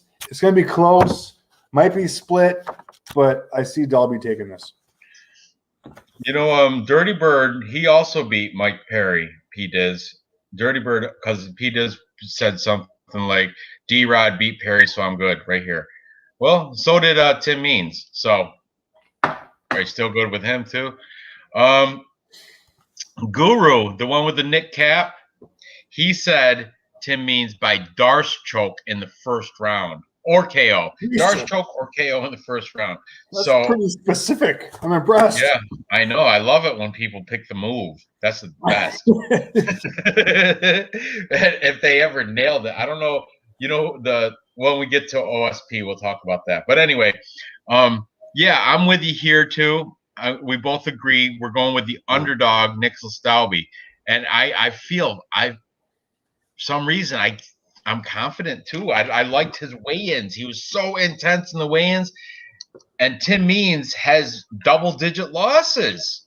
And you know what? I don't like that. And Dalby looked like he had an easy cut. I mean, he was playful in the weigh-ins. The one with the Nick Cap, he does. It was the one from the UK. He's the one that said Darce choke or knockout. Can I get some comments on the new haircut for our friend, our young child? E-Money? Our young E-Money's haircut? You should do the same. He got the Tanner Bozer. He said, can I get the Tanner Bozer? And they're like, oh, you want a mullet? Yeah. You know who else has there's like 3 fighters in the UFC with that stupid mullet. It's funny. It's good. I like it though. You know who else has a mullet? MMA Parlay King. You didn't know that, did you? His is different though. His isn't business up front. It's military up front, and then he's got the long back mullet. It's kind of cool. I will hate to say it is that I'm a surfing fan, and I follow Nathan Florence. Nathan Florence has an exact same haircut as E-Money. So I don't know. Kind of driving me nuts. Selmelsberger, he's one. There's a New Jersey fighter. His last name's like Trevano something. Yeah, look at Parlay King and look when he does a side. Oh, what happened in Bellator? Don't show it. Replay or is that live? What? Well, that was live. Oh no, okay, that was replay. Never mind. Oh. Hang on, let me check out the fight. The noises. The next one on my Bellator thing. The next fight is. Let me refresh this. Who is that huge black man who just annihilated some guy? Okay, this is all replays. I apologize. I'm all reacting to replays. The next fight, I guess, on Bellator is going to be Simon Bayong versus Christian Edwards. And Christian Edwards is minus 230 favorite. Undefeated, 4-0. Who is 6'5"? Christian Edwards. Oh yeah, no wonder he's a favorite. How about 4-0, this Simon Biong? 6-5. Is he Chinese? The Biong guy? Simon Biong. No, he's not. No? Ooh. Huh. He's from Cameroon. He's 7-1. Black guy. Huh. 6-6. He's 6'6"? He's like this. That's like Kennedy and Chukwu. Jesus. Oh my god, I got to pull it up on Tapology. So hold on. And the fucking. All right, I gotta let's watch see here. this. I gotta watch this next fight.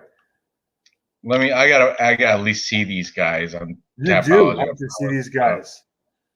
Fight Center. What? And I think this Edwards guy's gonna get his ass handed to him. You're gonna knocked out.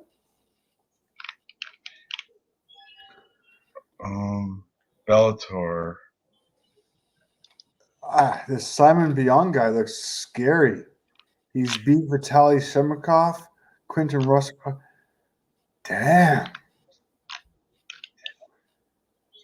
Punches. He does look scary. I'm seeing him now.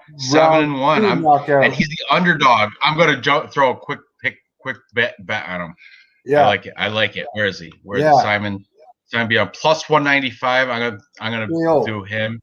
KO within distance. Knockout. There's no prop allowed for him. There's no on here. There's no prop for him. So I'm just gonna parlay him with Sydney Outlaw. I just keep parlay everybody with Sydney Outlaw to beat Miles Jury. Okay, I'm gonna do that for $10, or you know what? I'm not even parlay. I'm just gonna do him straight bet $10 because he's the underdog. Plus 195. That'll win me $19.50. Oh man, I got plus 170. My bookie sucks. Straight bet $10. Come on, Simon Biong. Place bet. There it is. Come on, Simon Biong. What is 7-1? 7-1, right? On Tapology. His name is Hemley. He's got a nickname, Hemley. I know. This other guy's undefeated. Christian Edwards from Oklahoma. Undefeated. The other Simon Biong is he's from Cameroon, but he's fighting out of Italy. Oh, the other Christian Edwards, 22 years old, young buck. Simon Biong, 30, prime. Oh, I'm liking it more and more. Except for this Christian Edwards, 4.5-inch reach advantage. But he has no gym listed. That means he's fighting out of his basement. Whatever. Bet is already placed. Lock it in. Let's go, Simon Biong. It is a rush. It's not like really round by round live betting because I did it right before they're walking down, but it's pretty close to live betting. And it is a rush because, okay, thank you, P. Diz. Simon is pronounced Simone Bion. Simone Bion. Sydney got nice booty. Who's Sydney? What is there a girl fight on or something? Sydney Outlaw? Sydney Outlaw got a nice booty? What are you doing? Play some bets on your phone? Yep. I do the same you are. Okay. Where are we at with let me put my Tapology back to UFC. Going up the card. I did put $25 down on this. On Biong? Yeah. Bion? Simone Bion. Okay, next we've got this one's a banger. This one I did the Monday show. Andre Touchy-Feely versus Daniel Pineda. This one is great.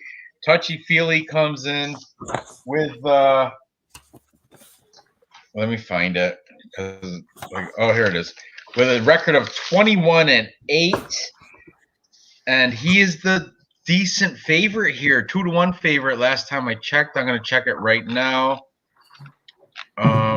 Feel it, yeah, still minus 220 favorite for Touchy Feely, taking on Daniel. I love eating PEDs. Pineda, the Pit Pineda. For real, he got. I don't even see this, but the first thing I have for him is Dirty P. Yeah, definitely. How are you going to get popped in PFL? To get popped in PFL, I think you got to get caught with the syringe or something. You got like it's hard.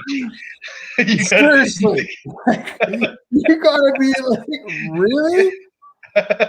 So, yeah, he got popped in the PFL. So anyway, this is Daniel Pineda is the underdog at plus 190. I think was the last thing I just looked at. Was it plus 185? Close enough. Plus 185. He is coming off a loss to Cub Swanson. He got knocked out second round. One thing about Daniel Pineda, he's got a 100% finish rate. Pull up his Tapology. I pulled it up right here. Every fight that he's won within distance. Look at this. Herbert Burns, round 2. He had the no contest. I think those are because of marijuana, I do believe.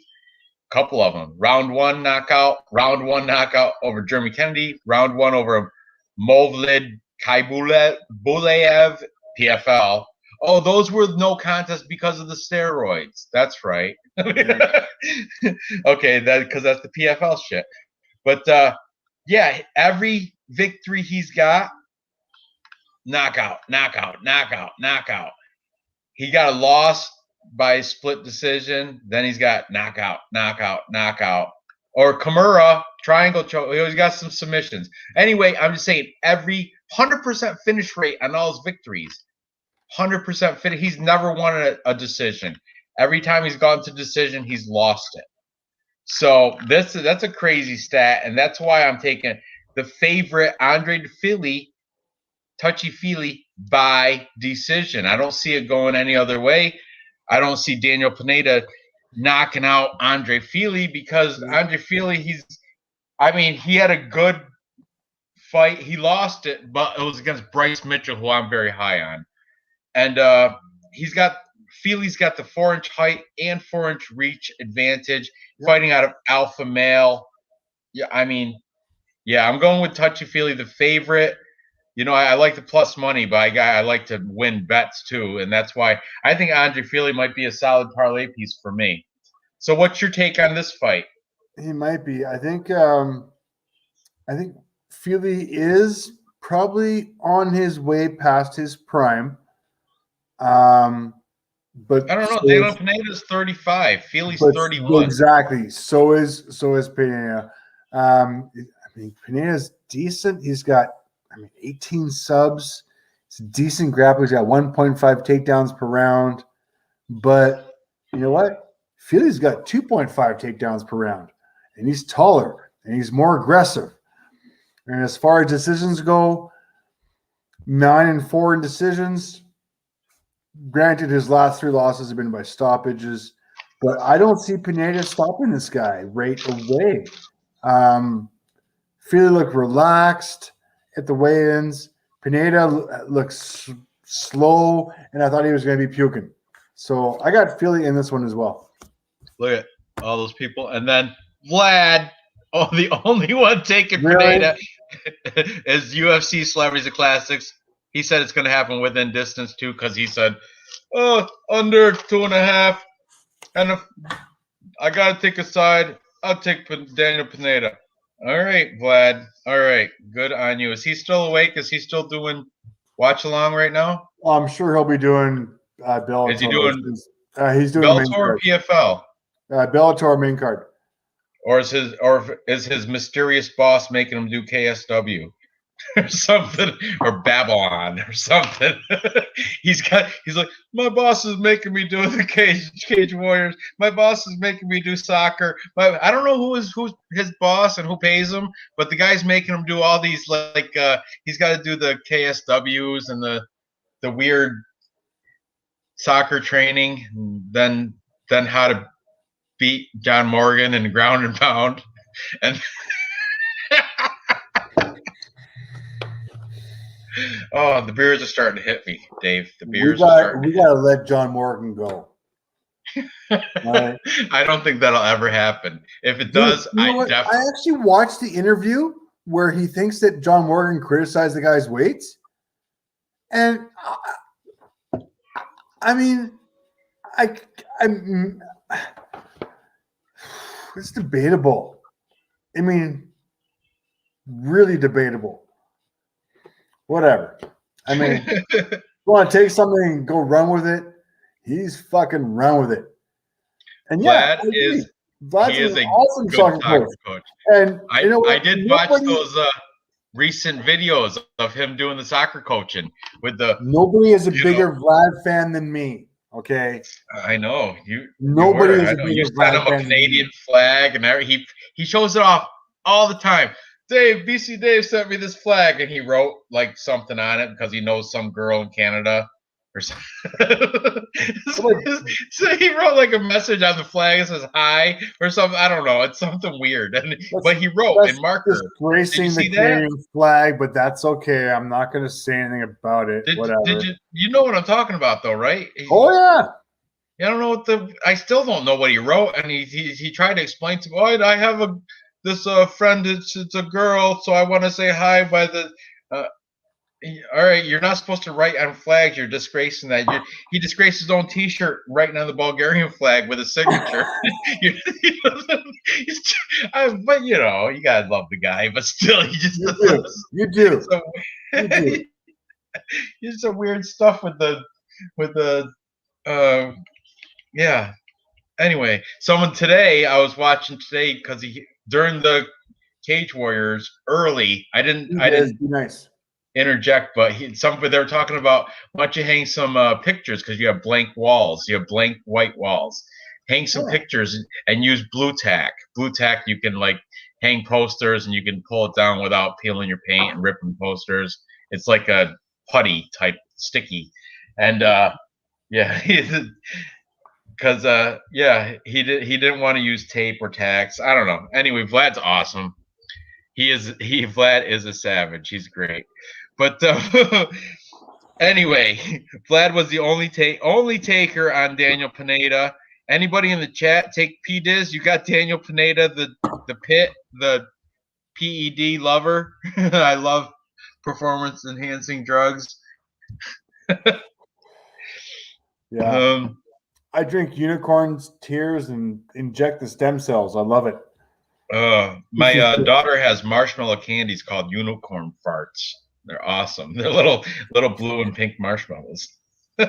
Unicorn farts or unicorn poop. That's what a unicorn poop. That's a Ryan Williams or Ryan Reynolds reference, isn't it? The actor Ryan Reynolds? Yeah. I don't know. That sometime. Canadian thing. Weird. All right, next. What is next? We've got moving up the card.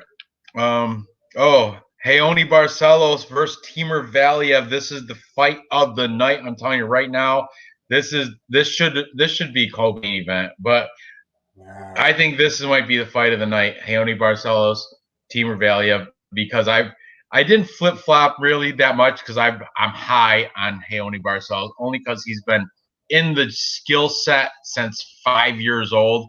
If you open his Tapology and look at his school, I call it school, as training center, the Rizzo RVT, who's one of the owners, his dad, Learte Barcelos, his coach, Learte Barcelos, and from what these cappers have told me, this Learte Barcelos has been training Heoni Barcelos since 5 years old. Yep. Since he was just a 5-year-old kid. and he's made it on the Olympic Brazilian wrestling team. He's from that thing, and you know, an Olympic Brazilian wrestler. Yeah, sure. 85% takedown defense. Oh, the guy's phenomenal. 16-1. His last win was against Khalid Taha, unanimous decision. He's got a 1-inch height advantage, same reach as the DAG fighter Timur Valiev. Now, Timur Valiev, though, you can't not take notice on Timur Valiev. Except I heard he's got a crappy victory because of a no contest due to marijuana against I gotta pull it up. I'm sorry, but Trevin Jones. Yes, Trevin Jones. I guess beat him, but then it was overturned because of marijuana smoking. Which well done. Okay, so here's my notes on this. Timur Valiev has 2 UFC fights. He's got 25 significant strikes per round, so he's got some volume going to him. He did lose his first UFC fight to Trevin Jones, but it was overturned because of marijuana. So as far as I'm concerned, I'm going to take that one as a loss. His other fight was against Martin Day, and let's be honest, Martin Day was 7-5. Now he's 8-6. Martin Day has lost 4 in a row. So Martin Day hasn't won a fight since 2018. So the fight against Martin Day doesn't impress me very much at all. I think this one's pretty obvious. Like blatantly obvious. Like smack you between the eyes, obvious. Barcelos, all in. Parlay. Yeah.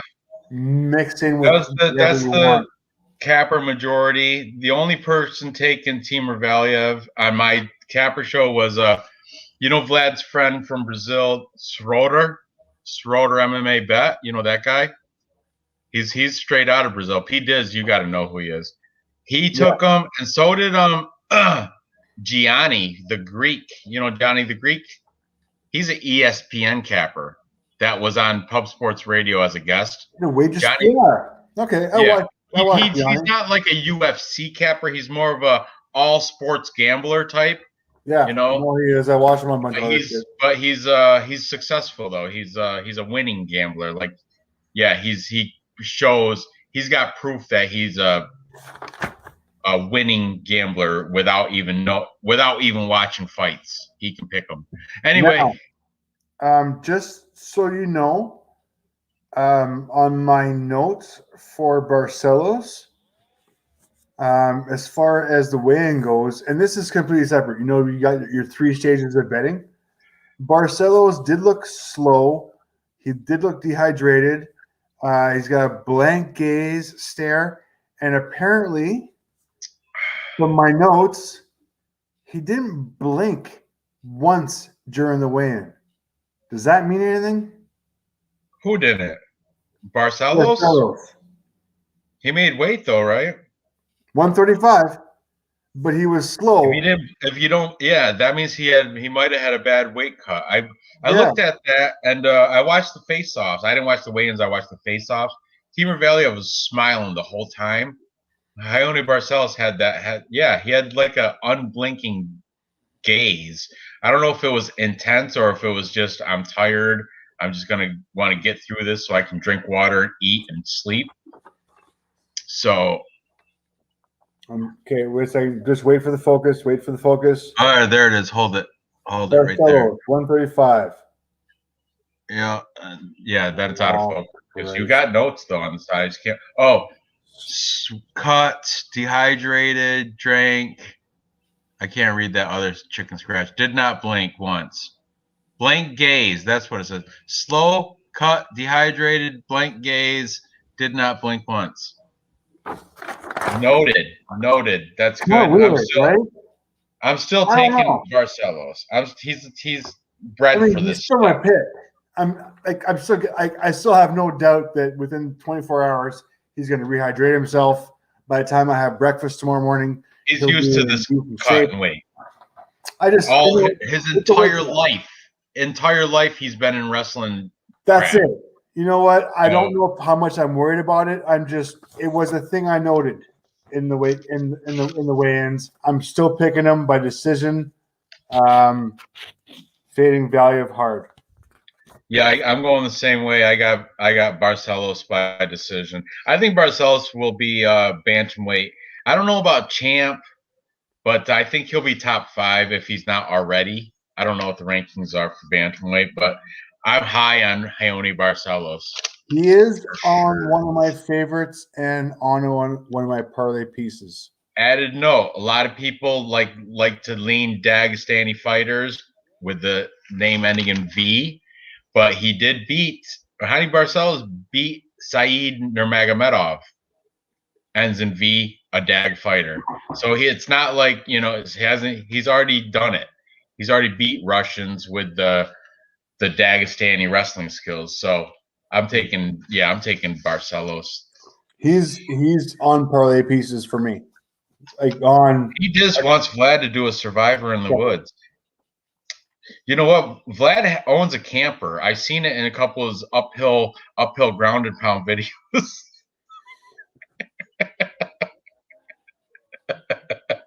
So yeah.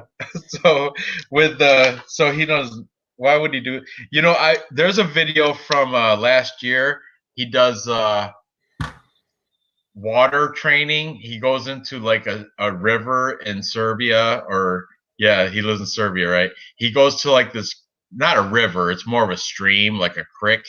And it was cold, but he wouldn't get past his nuts. He walked in, and then he's like, you can tell he's breathing heavier because it's getting close to his nuts. It's fucking cold, and he wouldn't go under. He wouldn't get past his nuts. I remember that, and he was trying to do the whole cold water training. It was awesome. Yeah, he's got so many videos. You can just randomly pick one and find humor, find enjoyment in it. Okay.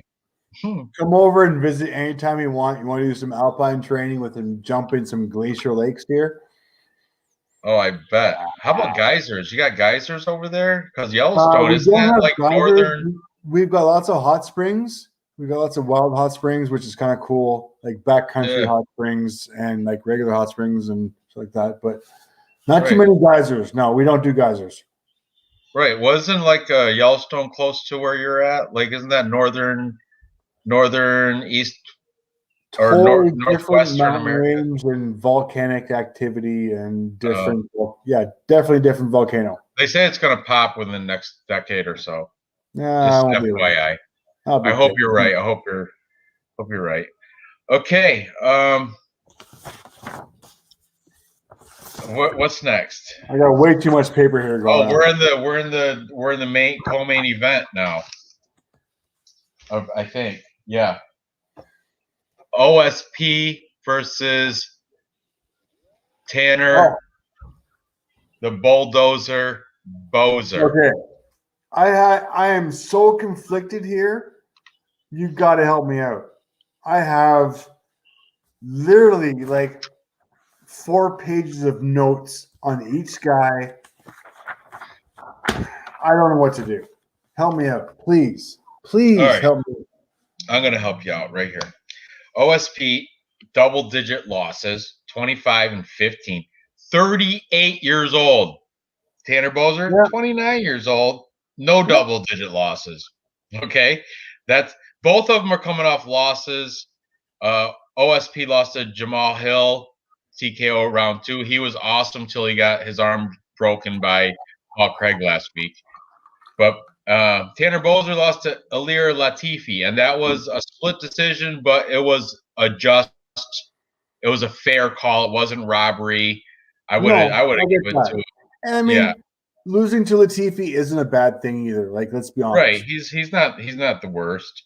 OSP did get the Von Flue choke renamed into his own name, the OSP choke. So that's saying something. OSP, he's Haitian. He's fighting out of Knoxville. He did play football for the Tennessee Volunteers. in college. I don't know why that is any importance except for athleticism. He's an athlete. He's he's athletic. Right. He's athletic. He's got 4.5-inch reach and 1-inch height advantage over the bulldozer Bozer. But his Knoxville Martial Arts Academy, the majority, everybody except for him, is in the regional Tennessee Baylor underground fight scene. So his training partner type deal isn't really. But then again, Tanner Bozer, fellow Canadian, right? He's fighting out of the Hayabusa Training Center in Alberta. How far are you from Alberta? An hour and a half. Really? That's pretty close. Anyway, you know who else trains out of the Hayabusa Training Center? KB the Bengal Bular. KB Bular, who is no longer in the UFC, I don't believe. If he is, it's a miracle because, yeah, he's not that good. But anyway, Tanner Bozer is the favorite here, -170 favorite. I'm assuming mostly because of his age. And everybody, the majority of the cappers, I didn't do this on a show. I was supposed to do it tonight, but I needed to unwind after work. But look, Tanner Bozer by far had more capper picks taking him over OSP. Both the gurus, the British one and the prediction guru, both taking Bozer. E-Money, everybody except for like a few, except for these guys on the OSP side here, But I'm also in the Bozer camp, mainly because of his age, and I think OSP, double-digit losses, older. I think he's on the downhill slide. He's not he's not the same person he was back, 5 years ago. That's for sure. So, what's your take on this? The fellow Canadian taking on the guy from Tennessee. What's your take?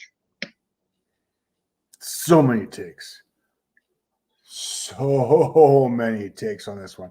Okay, so we got OSP who doesn't need to make a cut, comes in at 230. We got Bozer coming in at 240, so definitely outweighs him. Bozer's coming in on short notice, right? Like I think fought 2 weeks ago. Was OSP like a light heavyweight? Didn't he fight light heavyweight for a bit? Yeah, he did. This is his second heavyweight fight. This is only his second heavyweight fight. And he lost the first one? Are you reading my notes? No, I'm just looking at mine. I'm looking at mine. This is OSP's second heavyweight fight. Now, he doesn't have to cut any weight. He's more athletic. He's always been a freak athlete. Like, I've always been an OSP fan in kind of a reserve way. It's a good value bet. So, can I throw in some UFC conspiracy theory kind of? Absolutely. I love that shit. I love it. I love it. Okay, so this was Bozer's last fight on his UFC contract. Right? What, this is right now, OSP? Yeah. No, sorry, Bozer. This was his last fight on his contract. This one that he's fighting tomorrow, this is his last fight. It was. Except 2 days ago, he signed another 5-fight contract. Really? Oh. Good info. Where'd you find that hot take?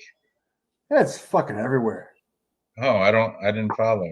So it's his last fight on contract. I mean, he's got 2-fight losing streak. He lost to Latifi split decision.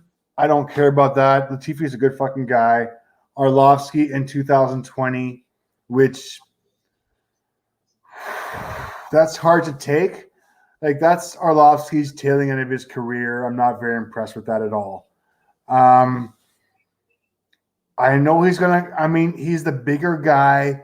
He's going to come out hard and fast. He's going to try and prove his thing. I don't know if he's going to be able to finish him. I do think that because he fought 2 weeks ago, he's probably not in fighting shape right now. Like, if you're at that pristine peak athletic level, you're going to peak for a certain time. And then you're going to have to recover, and then it's going to take some time to peak again. Like, I don't know if he's at that level, if he's doing that kind of training. I mean, I guess he's going to be bigger. I fade him in the third rounds. I mean, he has improved his footwork, but as far as the short notice goes, I don't like the short notice. Now, OSP, he's more athletic. We're talking about a small cage fight here, too. We're not talking about a big cage. It is his second heavyweight fight. He's due. He's not cutting any weight. He's a great value bet. But I think the take is here. Does Boser, after signing his contract, fade and like cash it in? I mean, short notice. He just fought. He just signed a contract. He doesn't need to win this fight. Is he going to, though? Yeah, he is, because he's because he's, was it 9 years younger? So that's why I think he's gonna. But I don't want not to cut you off, but look, Pete has got some breaking news. Dustin Poirier, torn ligament. Fight canceled. Therefore, UFC 264. There's no more Conor versus Poirier 3. GSP is going to step in. Catch weight fight. Catch weight super fight. GSP versus Conor. Mark my words. Catch weight super fight. GSP stepping in versus Conor. You're crazy. That's the fight, man. That's not going to happen. GSP's been out. That's not going to happen. That's GSP, dreaming. He was training just in case. He's in shape. He's ready to go. GSP versus Conor. Super fight. Catch weight. Oh, what a jerk. He's lying. Oh, what a jerk. What a jerk. He had me too. I still want the McGregor GSP fight. All right. So anyway, back to Tanner Boser, OSP. Who you got? Daddy, I think you need to turn that into a cake with a monkey. Yep. Who you got? You're going with your OSP? I'm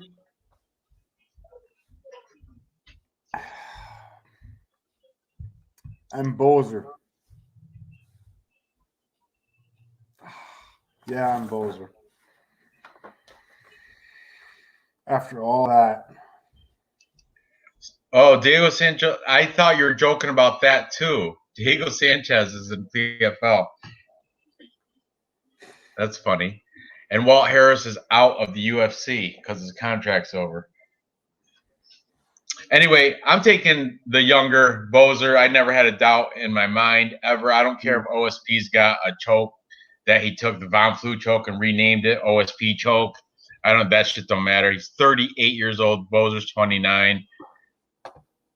Double-digit losses. Boser does not have double-digit losses. I'm taking the Canadian from Alberta, training with KB Boular to beat OSP as he should. Now, hey, Vlad. Boser's going to win. We'll be joining you. We're going to join you soon because we're on the main event, Vlad. We're on the main event. We're going to cover this. I've got to pee real bad, so Dave's going to start it off talking about Cyril Gane versus Alexander Volkov. Dave, go ahead and start with anybody you want. I'll be right back. Okay. As I'm watching Bellator, and Perez in round 2 is crushing Poor shit. All right, poor bastard. Oh, it's getting ugly. Yeah, Perez on top, ground and pounding. Shut, just surviving, barely surviving. Okay, so next, Gang and Volkov. Gang, Cyril Gang, and I'm half French. I should be able to pronounce this properly. All right, so Gang weighed in at 245, Volkov 265.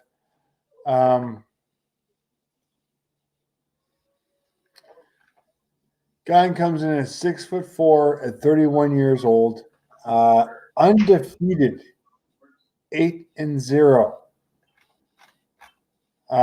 Volkov's a beast, 33-8, 6'7" monster, 32 years old, an absolute friggin' Russian beast.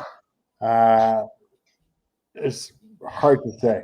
All right, so Gong, he mixes it up well. Granted, Gong is a grappler, a wrestler. He's got background in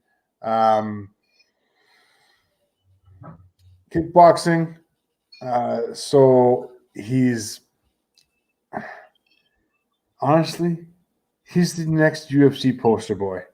He mixes it up well. He's fast. He's got a 5-round grappling match going in there. He goes the distance. He's patient. He's calm. His last win was ugly. The crowd booed him, but he knows his game. He knows what to do. He knows he can dominate. He can concentrate. He can get the guy against the cage. He can control it. Here's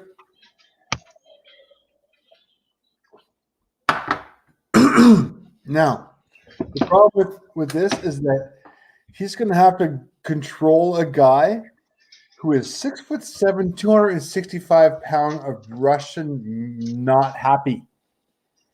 A not happy Russian that's 265 pounds is hard to control. Now, can he do it at 245 pounds?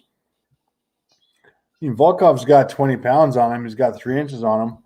Volkov's got more experiences. He lost to Lewis. He beat Hardy, but no. So the one problem I have with Volkov in his records, if you look at his overall record, yeah, he beat Alistair Overeem when he was over the hill. He beat Walt Harris, which wasn't very impressive. He beat Curtis Blades because Curtis Blades knew how to ground and pound him. Right. He did said Walt Harris isn't even in the UFC. His contract's over. I think I saw that earlier. Yeah, that's it. Now, Greg Hardy, his win over Greg Hardy in 2019 was a win by unanimous decision. Now, what decision? Unanimous decision. You're such a dick. I'm going to call you out later on. Don't worry about it. I'll get you back. I will definitely get you back. You need a word girl too.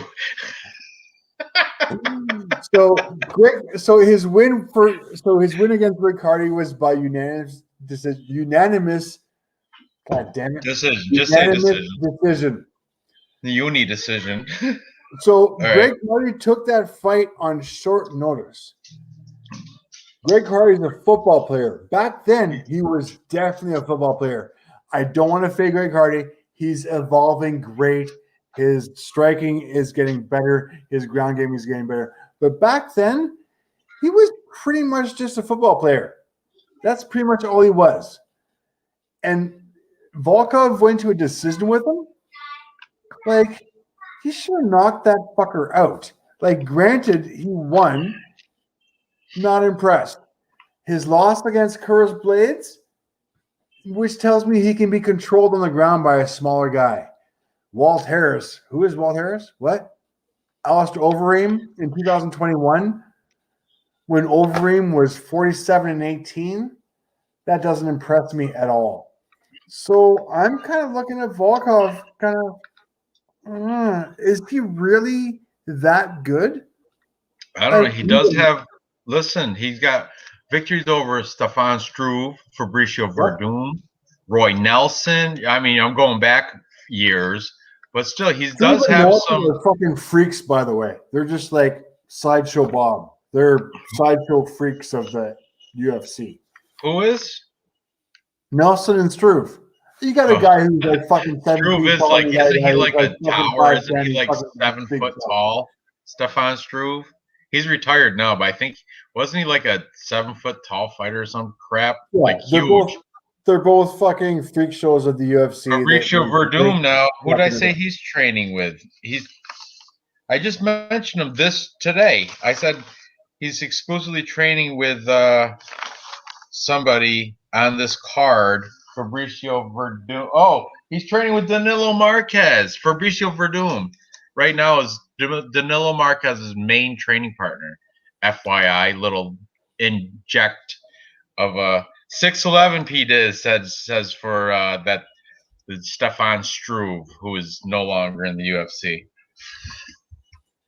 Yeah, I mean, really, Verdum doesn't impress me. I mean, he lost to Olenek. His last win was like Gustafsson over in 2020 when Gustafsson was just cashing out. Here's the thing: Bone Gaman, Cyril Gane, I don't know. Only 8 fights. I know he's undefeated, but only 8 fights. Alexander Volkov, he's got 41, 33 and 8. Yeah, that's quick math. That's 41, right? Yeah. So he's got over 4 times more fights than him. I know God, he's undefeated, so there's nothing you can really, you can't, he's undefeated. You can't really say anything against him because hasn't lost yet. But dude, I gotta take look, I didn't even make a pick. I want to show you how close this was. So close that Don won by 1 capper. King of Crackdown. See that? Everything else was tie all the way through. Even and also Vlad took Cyril Gane too. But I don't know. I think I gotta go with the experience here. Volkov. Yeah, I just did a Dave face. So I don't know, man. Pro debut for Alexander Volkov was 2009. Pro debut for Bon Gamin, 2018. I get it. That's the thing. Cyril Gane is a better overall, but the experience, the ring time, it's got to count for something for the Russian Volkov. I don't know. I'm still on the fence with this. Let's Is it my turn now? Go ahead. You started it off. Go ahead. Throw some stats out there or some facts, opinions, something. No. You know what? Gane's a good fighter. He mixes up well. I'm impressed about how complete of a fighter he is and how he's evolved so quickly. Yeah, he doesn't have the experience, but he is a UFC poster boy. Like, he is a replacement for Overeem as far as the European representation. Genetic freak. He is a genetic freak. Easily, without a fucking chance, able to do a 5-round grappling match without a fucking question. His cardio, I have absolutely no issues against. He's patient. He's calm. He showed that in his last fight, even though he was being booed by the crowd because it was a boring, fucking shitty-ass fight. Doesn't matter. If he executes his game plan, I think he can control Volkov, who is 20 pounds heavier than him. I think he can push him up against the cage, and I think he can instigate his will. Now, I've seen the evolution with him, and every single fight he gets better. Like, he really does. So the only really thing that he needs to work on is his stand-up and striking. He's got the ground and pound. He's got the wrestling. I think he's got the striking. He's got another good striking coach in France. He's a kickboxing guy. Like that's his background. Remember I said Eddie Cha was a good striking coach? He's got one, Fernand Lopez. That's the coach over in France at the MMA Factory. But I guess that guy, he's hard to agree with because Jairzinho Rosenstruck, somebody left him because they couldn't get along with the dude Fernand Lopez. But I guess as striking coaches go, he's top notch, kind of like Eddie Cha. So yeah, this is tough.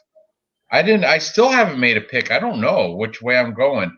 The only thing I don't like is that he's not like let's be honest, he's not a finisher. Rosenstruck fight, yeah, he won. Decision. Yeah, I'm gonna pull his Tapology up. Dos Santos in 2020, not impressive for that. Yeah. Granted, he won, but it was Dos Santos. Bozer in 2019, he was on that losing streak, which was not going well. And then the rest of his stuff has been, I don't want to lie, pretty padded. But it's been based around ground and pound, triangle chokes, heel hooks, another he's got the BJJ pedigree to be able to stand this. Now I realize Volkov's got more experience, but with his loss to Lewis, his loss to Blades, he beat Harris, but that was weak. He beat Overeem, but Overeem was old. He beat Hardy by decision because Hardy took it on short notice, and Hardy was he should have KO'd Hardy. He really should have KO'd Hardy, without a doubt. Like that. Yeah, I'm not Greg Hardy. I'm not impressed with. I'm not a big Greg Hardy fan. I don't. No, no. Hey, don't fade him. He's evolving hard, but back then. There was no MMA skill in that fucking guy. I'll still fade him. Should have fucking finished that anyway. Should have finished it. Who's the other one? Your boy. Who's your boy? You know what I'm talking about. Your boy. Not your boy.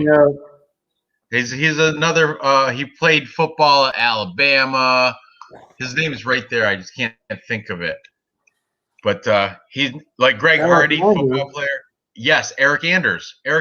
Yeah, thank you again, P. Diz, with the quick. Yeah. He knows his nicknames. Your boy. That's what. Who's your boy? Eric Anders, right?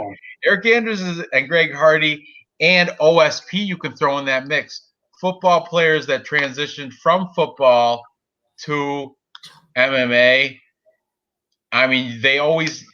People are always going to say, "Oh, they're football players before they were so." But you know what? That shows their athleticism. On that one, by the way. What? I'm kind of impressed. But nobody mentions the people that went from soccer to MMA. You know who did that? That Roman Dolidze. Roman Dolidze was a soccer goalie for the Georgia national team. Georgia over in Russia, Georgia. Yeah. First of all, he's a goalie, so that's not really a player. That's kind of a goalie. Well, still, it's an athlete. Athleticism. I get the athlete thing going. That's what, I don't care. I don't think that – I'm not even monetized. What are they going to do? Take away my 10 – Who cares? Go ahead.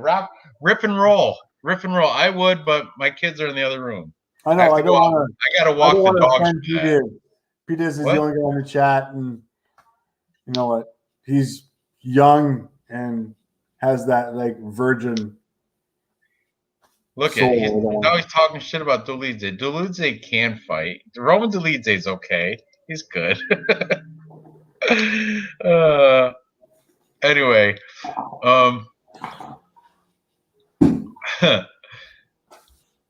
yeah, I think I'm gonna go with my on Tapology I already made my picks, and I picked Cyril Gane only because he's undefeated. There's nothing saying not to pick him. I wish there was something I wish I could find flaws in his game just so I can pick Volkov, because Volkov's got the experience, but I can find flaws in Volkov's game just like you did that went against Greg Hardy. You're right. He should have finished that before unanimous decision. Hardy just like because notice? Hardy has no ground game. All he has is stand up. Greg Hardy. Hardy on short notice, like he should have kicked his. Yeah, I agree with you. So, and for that, because of that, I'm taking Cyril Gane. I'm solidifying it right now. I've made my decision. I was on the fence forever because it was such a close fight, and Volkov is plus money. So, but I'm gonna go with my brain, not my heart. My heart says take Volkov, the experienced guy, but my brain is saying take the more polished fighter in Cyril Gane. There's no reason not to take him. I'm going to take him by decision. 5-round fight though, because it's main event. What's their? Yeah, let's look into that. What's their? We got yeah, they go to decision, both of them. Gane's been to decision. He took Bozer to decision and Rosenstruck to decision. And in Alexander Volkov in his 40 fights or 41 fights, he's been to decision. He beat Greg Hardy by decision, but that was, like you said, that shouldn't have went to decision. It should have. Yeah, I agree with you. But that's why I'm taking Gane. The public is on Gane. 62% taking Gane. 66 of them saying by decision. 38% taking Volkov, and 48% saying Volkov by knockout. The rest of them saying by decision. So, man, yeah, I'm going with Gane. I like it. I'm going to stick with it. So that's that. Now, let's build our 3-leg parlay. Fuck. What's your... Oh, look at P. Diz already got one. A locked one. Shavkat, Hossa, Herbert. Okay. Jai Herbert. He's an underdog, Jai Herbert. And Charles Boston Strong, I've already talked smack about him. I think Justin James putting that $25,000 bet. I'm standing behind Team Justin James. So, as for confident picks, who we got? Shavkat Rakhmonov and Raoni Barcelos. Listen, I can't fade Shavkat Rakhmonov. Don't make me say it. Rakhmonov. Yeah, you call him the Nomad. Yeah, I'm taking. He's one of my top picks too. 6'1" Uzbekistan against a fucking midget. He's got a 3-foot height advantage. Like literally 3-foot height advantage. I don't care how thick you are. You're not gonna be able to reach that motherfucker with your T-Rex arms. Yeah, but if you're a wrestler, if you're wrestling, look at Duran Wynn. You know Duran Wynn? Keep doing that. I got T-Rex arm. You don't know who Duran Wynn is? Listen, Duran Wynn went against a guy that was, and Duran Wynn's built like a bowling ball. He's nothing. But he went. Who did he go against? Antonio Araujo, who was like 6'3". Duran Wynn was like 5'9". Duran Wynn, because of wrestling, when it comes to height and reach and wrestling, it doesn't matter. That's why. But this guy, Michel Pizarros, I told you, he's got a good resume too. He's only lost 3 times in the UFC, and that was against decent people. Well, so he's gonna enjoy his 4th loss. Nothing's a sure thing in here, but I'm on board with the confident pick in Shavkat Rakhmonov, but unless it's a trap, which it could be. But I think if anything's a trap, it's going to be Warley Alves and Jeremiah Wells. I'm taking Jeremiah Wells on that, the underdog. This card is Very challenging for lock picks. My look at he did Arroyo 6-3, Duran win 5-5. Duran win ended up with the win in that, and that's why that corrected me, because I was always taking, oh, this guy's a tower compared to the bowling ball. Well, it doesn't really matter when it comes to wrestling, right? Nomads from Uzbekistan. I'm not going to fade us. And you're messing that up too. He's not from Uzbekistan. He's from Kazakhstan. They're totally different countries, Dave. Uzbekistan and Kazakhstan are the different flags, different language, different people, different countries. Come on. Uzbekistan. That's that's over by like Belarus. Kazakhstan is by like Mongolia, I think. Yeah. So. Oh, so he's fighting out of Kazakhstan? Kazakhstan. You know what, Jim? No Jim noted. Unless maybe on SureDog, but Tapology, no Jim. That means he's training out of his backyard or his basement. So I don't want to fade you or anything. But if you look at his Tapology, born Uzbekistan, fighting out of Kazakhstan. Oh, one of those guys, kind of like Boston Strong fighting out of Florida. I mean, I don't want to. I don't want to say that. I mean, I don't want to say that. Touche, Dave. Touche. You got me there. I didn't look at where he's born, but look at his eyes. He's definitely Asian. He's not, and you know. All right, whatever. He's definitely Asian. You're gonna stand him. You put him in Chinatown, he'll get lost. Where'd he go? I see a million of them. Because he's 6'1", he's gonna tower. Oh, that's true. That is true. You got that going. He is a big, tall Asian guy. But this is by far my lock of the fucking night. Yeah, I would say he's a lock. Unless it's the trap. Unless that's the trap. It's a trap. Remembrance to P. Diz. P. Diz is dead by now, by the way. I know. I see it. I'm dead, yo. All right. Well, we got to make 3 of these picks. P. Diz, he already put his up. His Shavkat was one of them. Where is it? I'll find it. With the lock. There it is. 3-leg lock. He has Shavkat. Hossa. I'm not on Hossa. Herbert, I am picking Jai Herbert. That's not like a lock. So no, Herbert's not a fucking lock. So, all right. Our only lock so far, our only agreed leg on this 3-leg parlay is the Uzbeki Kazakhstani. That's cool. Uzbeki Kazakhstani. Shavkat, the Nomad, Rachmanov. I'm going to throw him with, we're both taking Cyril Gahn, right?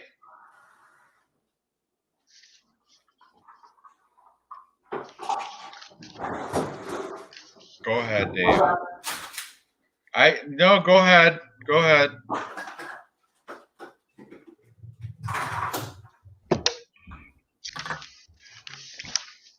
I got a lot of underdog picks on this card. How are you? Oh, are you taking Ike Villanueva or Prochnio? Fuck. Hang on a second. Look at your notes. Oh, we're both on Ione Barcelos. High, right? We're both high on him too, right? Over Timur Valiev. Yeah. So that's okay. We got Ione, Rachmanov, and we're in agreement with I don't feel comfortable with Cyril Gahn, but I do. Did you pick Cyril Gahn too, right? Over Volkov? Yeah, because of that Greg Hardy fight. How about Yancy Medeiros? You liked him, right? Okay. You're fucking making me go back in my notes. Give me a second. If you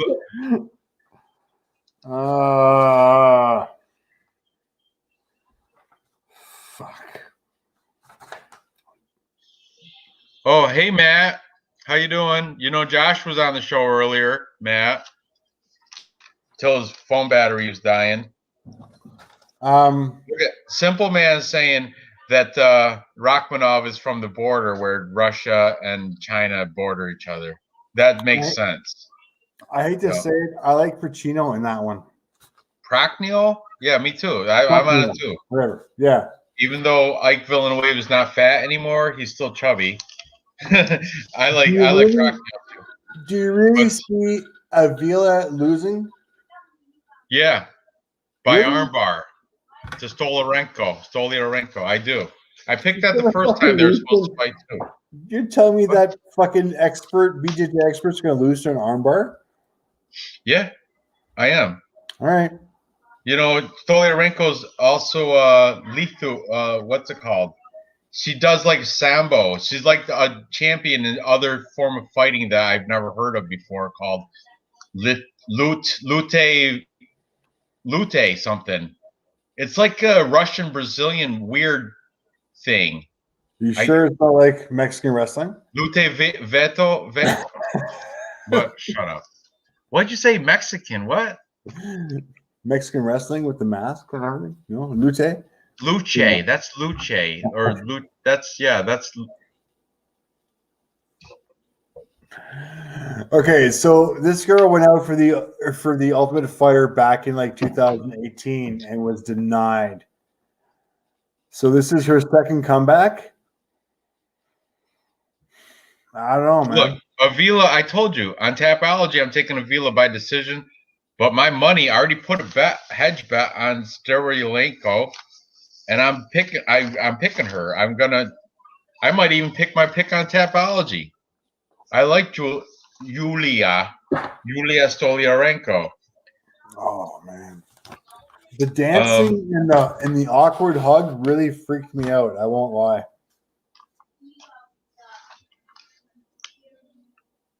Avila, the Raging Panda.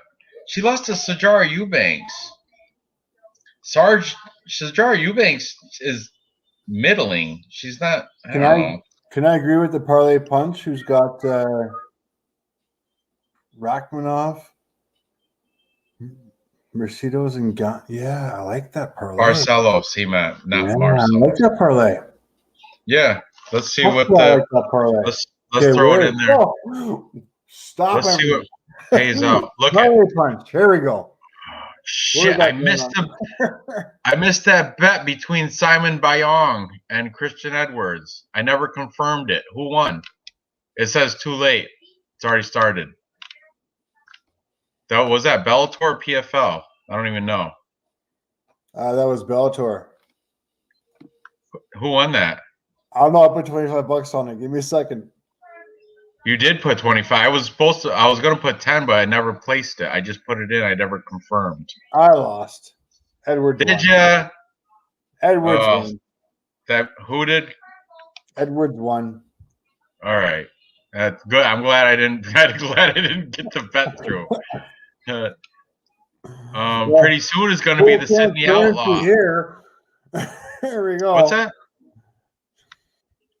The cards coming down now. We got next at Bellator. We've got Daniel Weichel and Keone Diggs next that I can still bet. And Diggs is a favorite minus 135.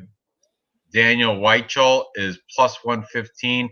I don't know either one of these guys. I'm not even going to pretend I do. So I'm not even touching that shit. Wow.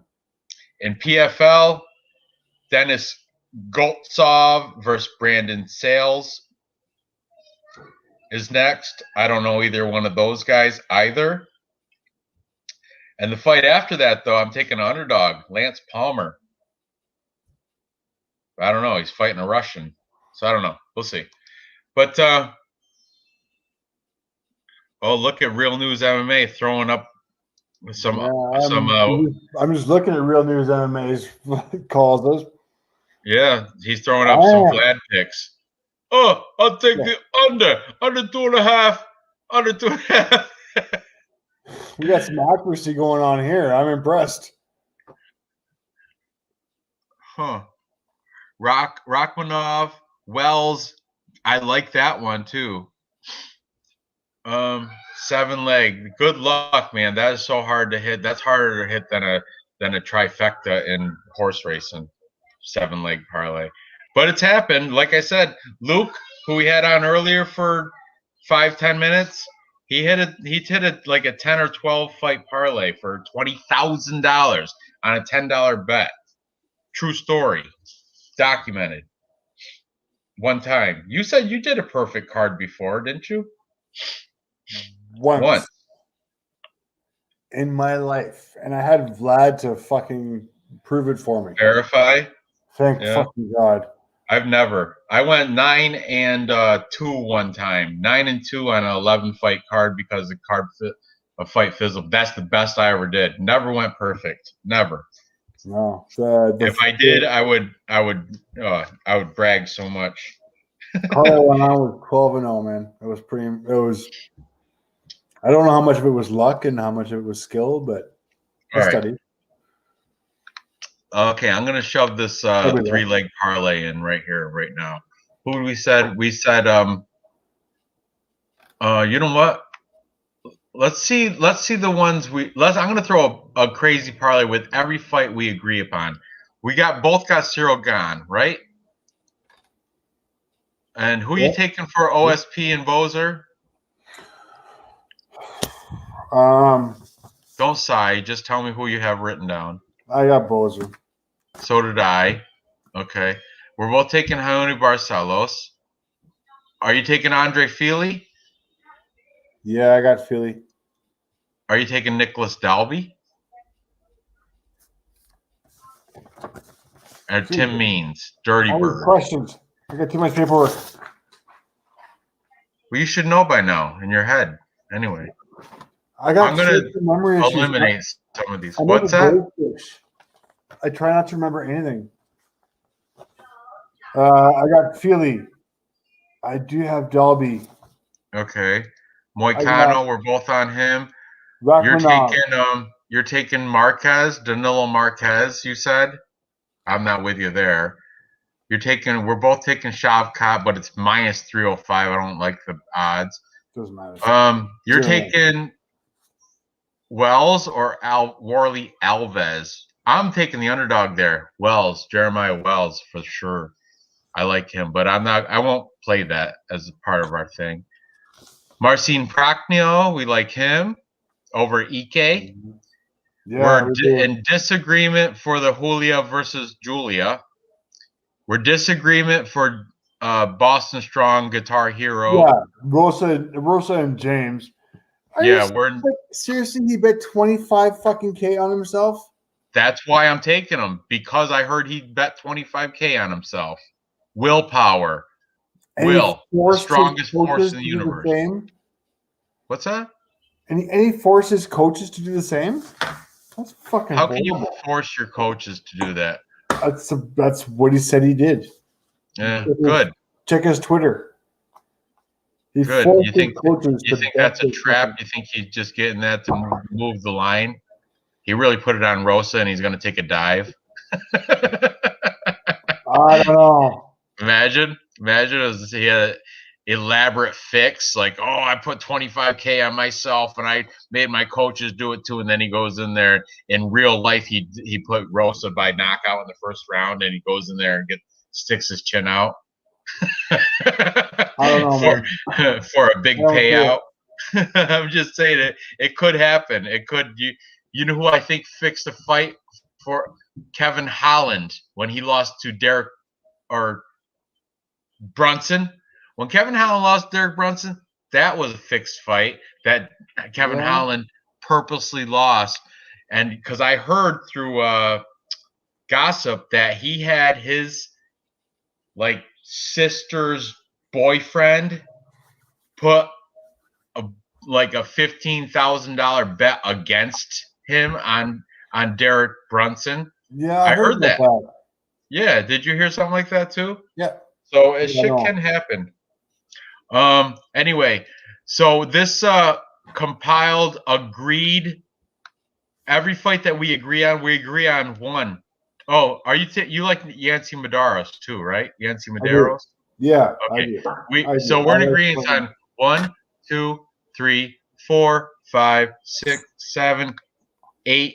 Oh shit! 6, 7, 8, 9 fights. We're agreeing on 9 of the. I think there's 14, 12, 13, 13. 9 of the 13 fights we're in agreement. We can't parlay them all though.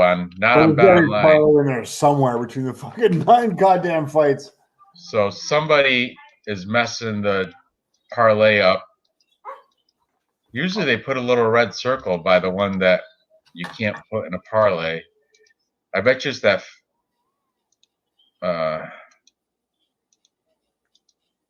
Oh, there it is. It was, you know what, Tanner Bozer. That was messing up the parlay. So without Tanner Bozer in there, we have 1, 2, 3, 4, 5, 6, 7, 8 fight parlay that we agree on. I'm going to throw a $10 bet on that right now. $10 on our 8 fight, because Tanner Bozer, for some reason, Bet Online won't let me put in a parlay. But the rest of them, boom, $10 bet, place my bet, will win $500. Let's go. Confirmed bet. Let's go. Done. There's our that's our combined. This is what Perfect Parlay Pursuit do. With the 3 of them, those guys, every fight that they have a triple P certified pick, they put it into a list and they put $10 on it. My $10 bet win $500 if we get all 8 fights correct. Okay, I like it. T-shirt. If you win, you'll make a T-shirt. You're all right. I'll give you a different one though.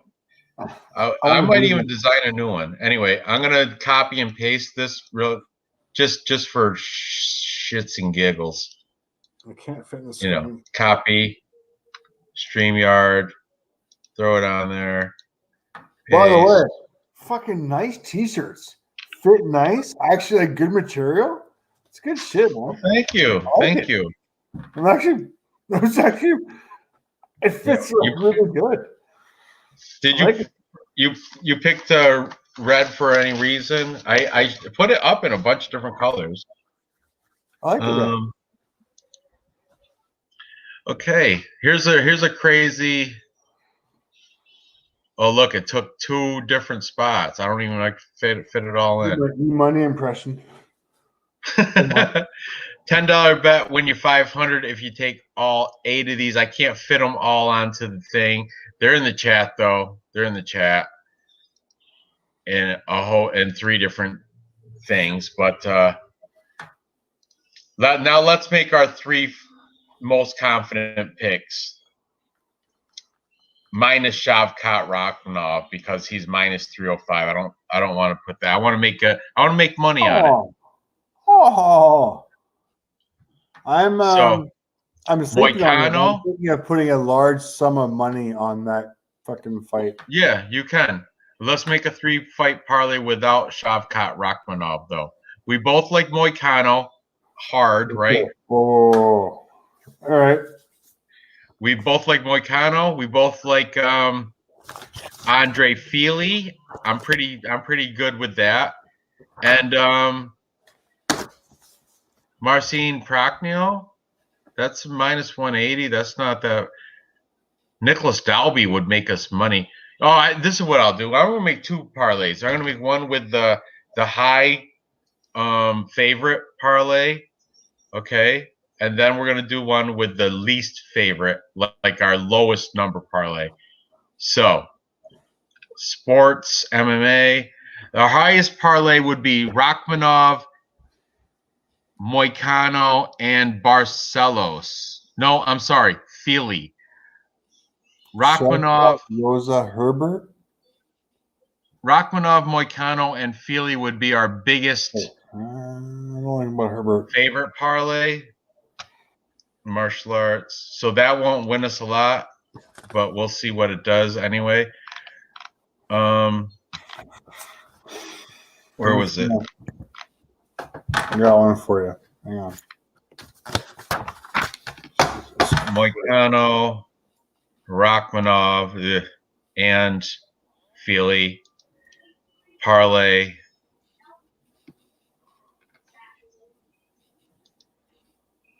If you parlay that for $10, it'll pay a lot, I'll bet you. 1771, not even worth it.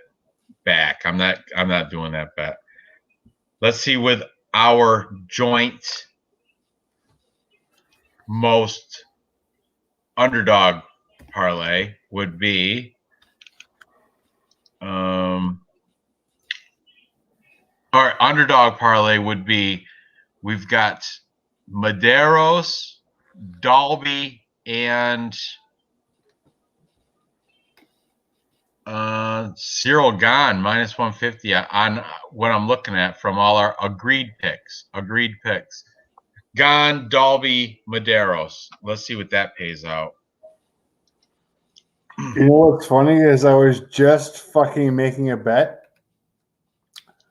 Put this in. Medeiros, Dalby, Barcelo. Okay, hold on. Miles Jury's Sydney Outlaws coming up, I think, soon. I bet on that.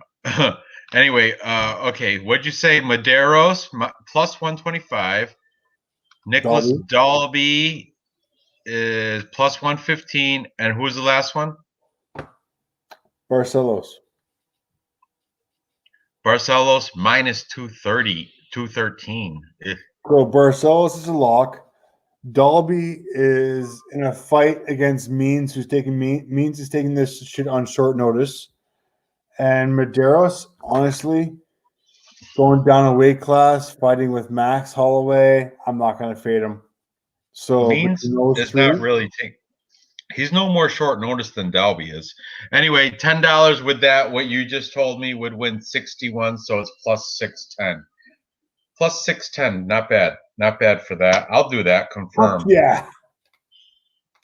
Confirm. I like that one. Yeah. Just like for shits and giggles, that's pretty decent. I'm going to round robin. How much money do I got left? No, I'm not. No, I'm not. I was going to do a round robin with like 5 fights, but that's what I'm doing. Not. That's what I'm doing. Your most confident 5 fights? Proctio, I don't know. Like Ike Villanueva, he might get it done. So I don't know, man.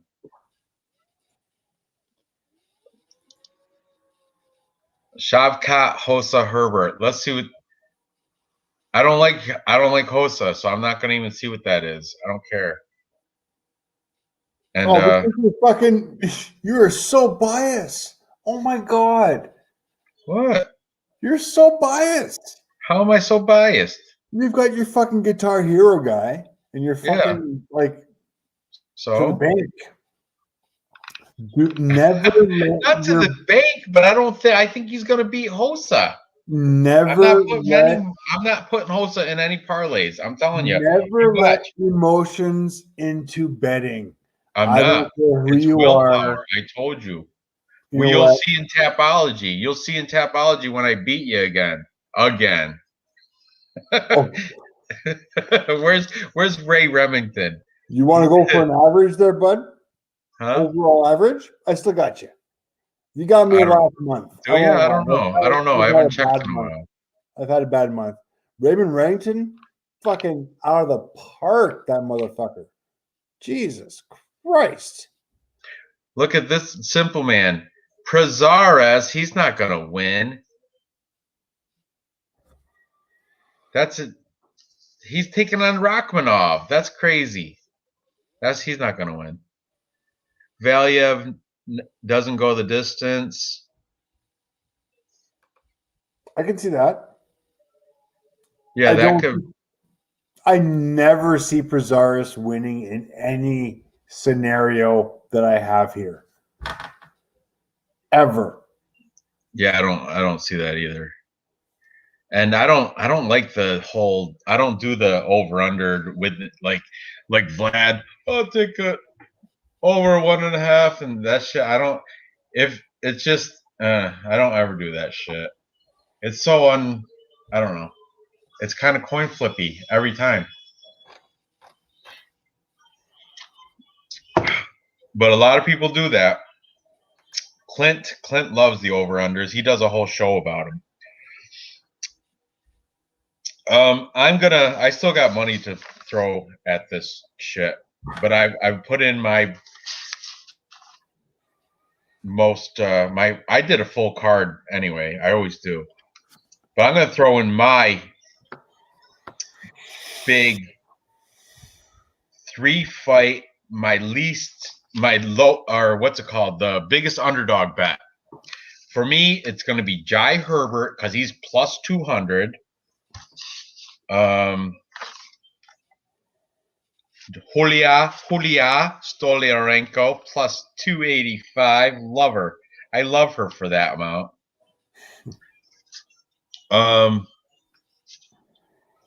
Yeah, everybody else is pretty much a fave. Nope. Jeremiah Wells. There you go. That's my big long shot underdog parlay. Stoliarenko plus 290. Who's the new guy? Wells. Where's he?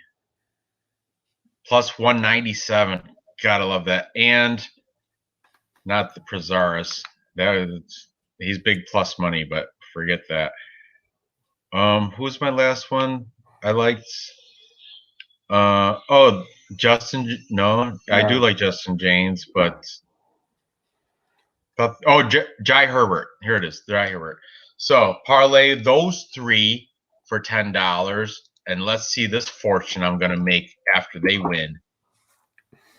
$10 will get me $331 on 3 fights. Confirmed bet. Let's go, underdogs. Let's go. Let's do this. Let's make daddy some money. I'm going a little bit simpler. I am putting $100 on Gan, Rachmanov,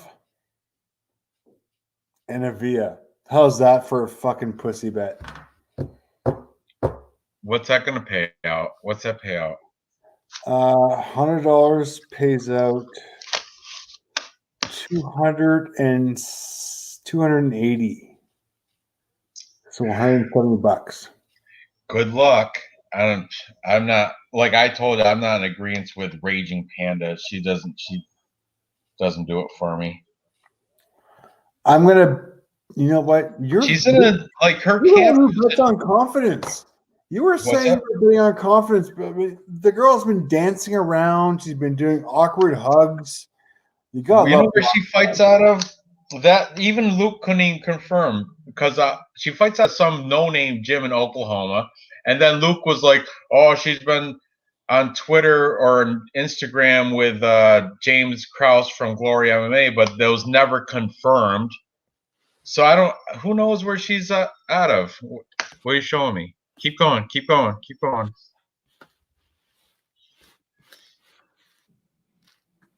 Was it? No, I can't show you that.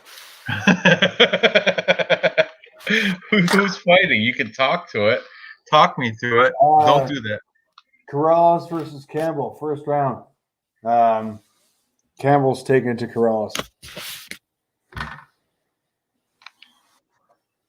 That's okay. I don't have any. The next 2 fights I have bets on. The Sydney Outlaw, I got him, and the underdog against Liz Carmouche, I have Kana Watanabe. Underdog. Over in PFL, we've got Brandon Sales. He's an underdog too, and I've heard that name before. Against a Russian Denis Goltsov. Brandon Sales plus 250. I'm gonna do something there. Plus 250. Lance Palmer plus 124. I'm fading these 2 Russian guys. I'm gonna take these 2 underdogs. I'm gonna parlay these 2 legs for how much money I got left? Yeah, sure. $10. Parlay these guys for $10 and place my bet. If they both win, oh, I can't. Sales is already too late. It's too late. Can't do it. Clear. Dang it. Corrales is fucking this guy up.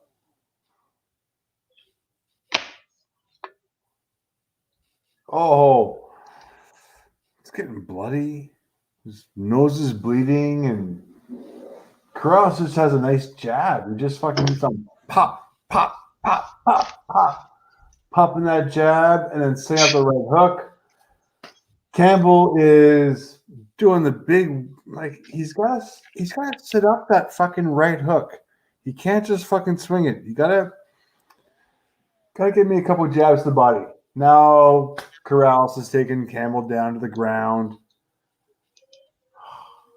Campbell's in half guard. This is like the Tito Ortiz friggin' ground and pound. This is my place. This is my place. I'm good for this all day long. I could spend 5 minutes doing this. And the round is over. God damn. Lucky. Here's my plus money parlay. Look at this sucker. $10 make you $331 if you take these 3 underdogs, which all 3 of them could win. Nervous about Jeremiah Wells and Stolyarenko and Jai Herbert. I'm nervous about all of them, but that's what gambling is, guys. Gambling is. Oh, look at Simple Man. Harrison by decision plus 700. You know what Harrison is straight out money line? Ridiculous, disgusting. I'm going to show you in a second. Guys, let's be honest. Gon is set up to win this main event. Barcelos, good luck. Philly, good luck. Dalby, good luck. Rachmaninoff, serious luck. I cannot express how much of a serious luck that is. Praknio, good luck. Avia, damn. I like Avia. And Rosa as well. I like it. I like them all. That's my round robin fucking bet right there. Where's some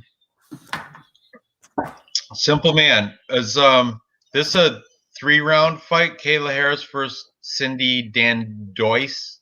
I think it is because the over under is 2.5.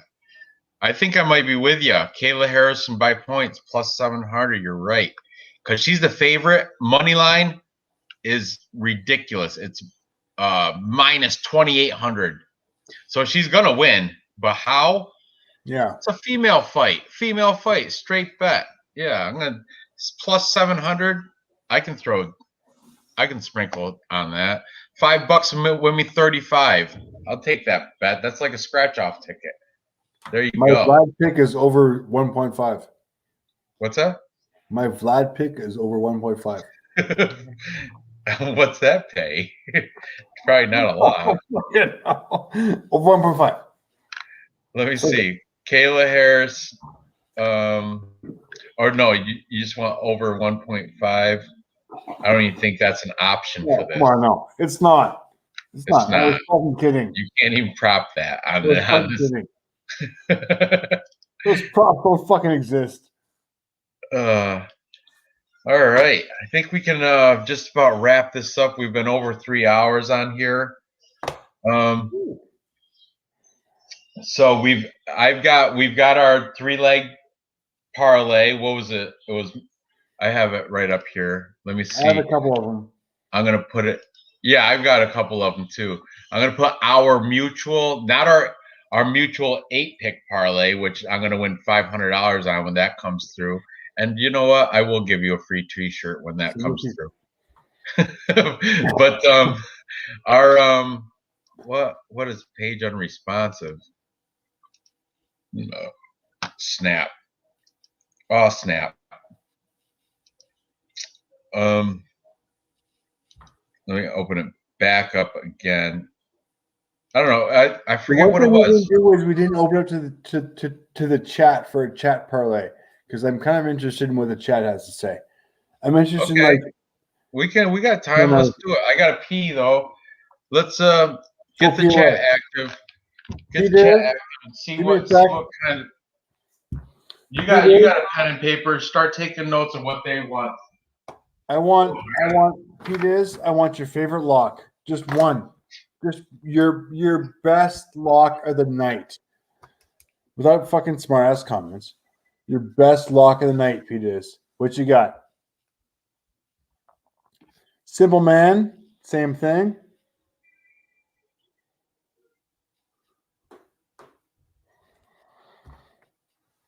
Come on, P-Diz, what you got for me? I want a P-Diz pick. Maybe a Simple Man pick. Who else is in the chat? I'll put it down. I'll put $100 bet on a chat pick. Oh my god. A 3-fight chat pick. I'll put $100. I'll put $100 bet on. Awesome. Good. I will put 10 on it.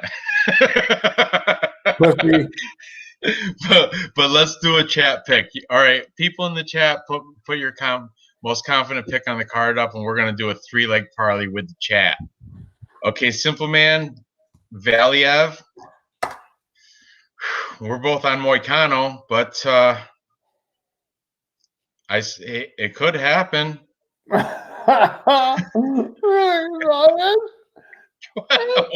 What? You like ramen? I like ramen. Why you ramen? No, dude. I still got ramen. Like, come on, man. You can't lose my money on purpose. That's not fair. Fuck. Real News MMA. What is your most confident pick?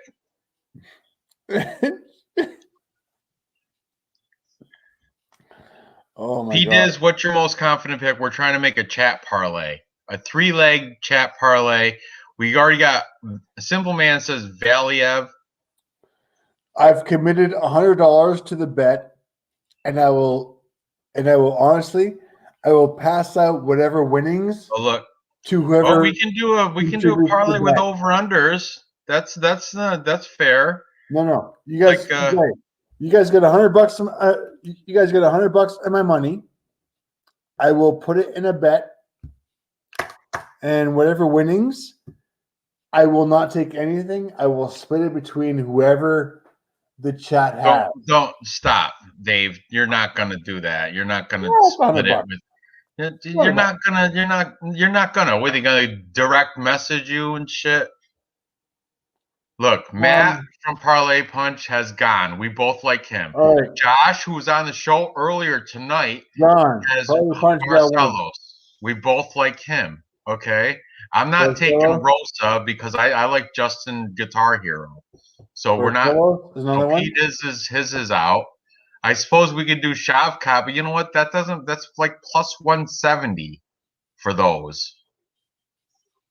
You guys want to make some money on this, don't you? So far, I've got Shavkat, Gone, and Barcelos, and I like all of those.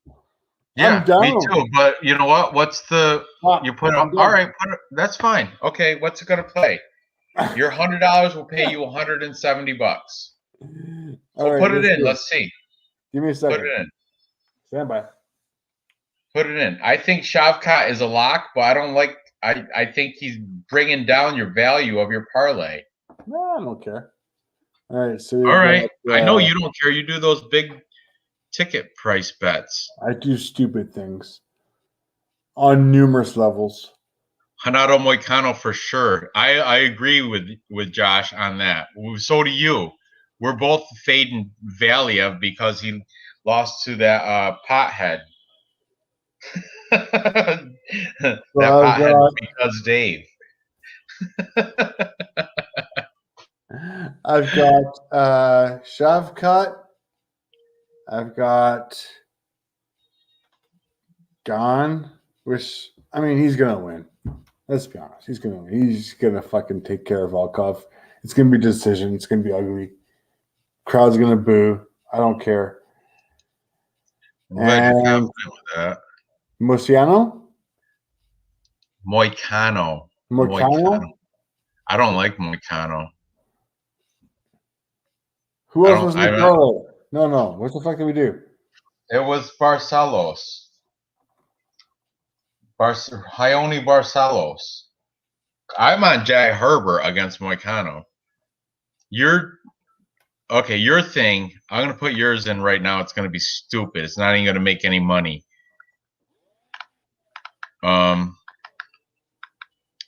Who'd you say? You said Gone. He's minus 150. Hony Barcelos is minus 213. Ridiculous. And your last guy, minus 305, Shavkat Rachmanov. Parlay to find out what it is, $10. Place bet. I'm not really placing it, but I want to see what the odds are. You win $22, so it's plus 220, plus 225. That's what it will be. A plus 225 if you do that. Don't you want to win some real money? For you, it would be $100 bet would make two. Yeah, it's good for you. You want to do that? You can do that. Go ahead. We just dropped $100 on that to make $225. $210. 210. All right. Good enough. Really? That's fucking awesome. What the fuck are you talking about? Those are 3 fucking locks, and I just made fucking 3 times my money. Are you goddamn kidding me? Barcelos, Gone, and Shavkat, right? That's what you did? I'm on board with all that, except I'm not confident with the Gone. That's but yeah, I did pick him though. So yeah, I'm with that. I'm with that. I like my 3-leg parlay, my $10 bet to win 300. Stopping my drunk betting right now. Drunk betting stops at this moment. Because you got to go refill your drink. No, I'm scared.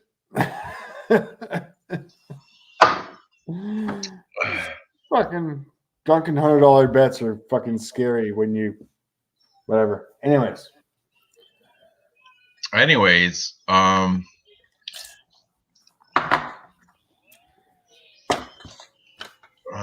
boy. Did you do what do they call it there? The thing that's kind of like a round robin, but it's not.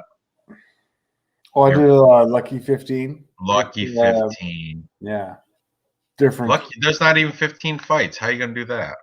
No, it's you pick 4 guys and there's 15 bets on 4. It's just. Oh, yeah. So it's pretty much the same thing as a round robin. Yeah. Bucks up by 40. Whoo-wee. Are you fucking serious? Really? No. I don't follow NBA, but no. I know the other night Trae Young had an awesome game for the Hawks, but Bucks up by 40. Yeah, crazy.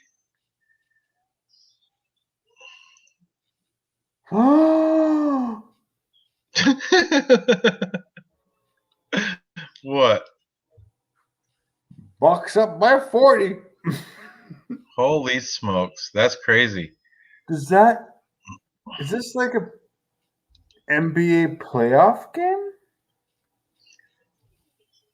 Hey, turn around. Is Miles Jury on? Miles Jury and Sydney Outlaw?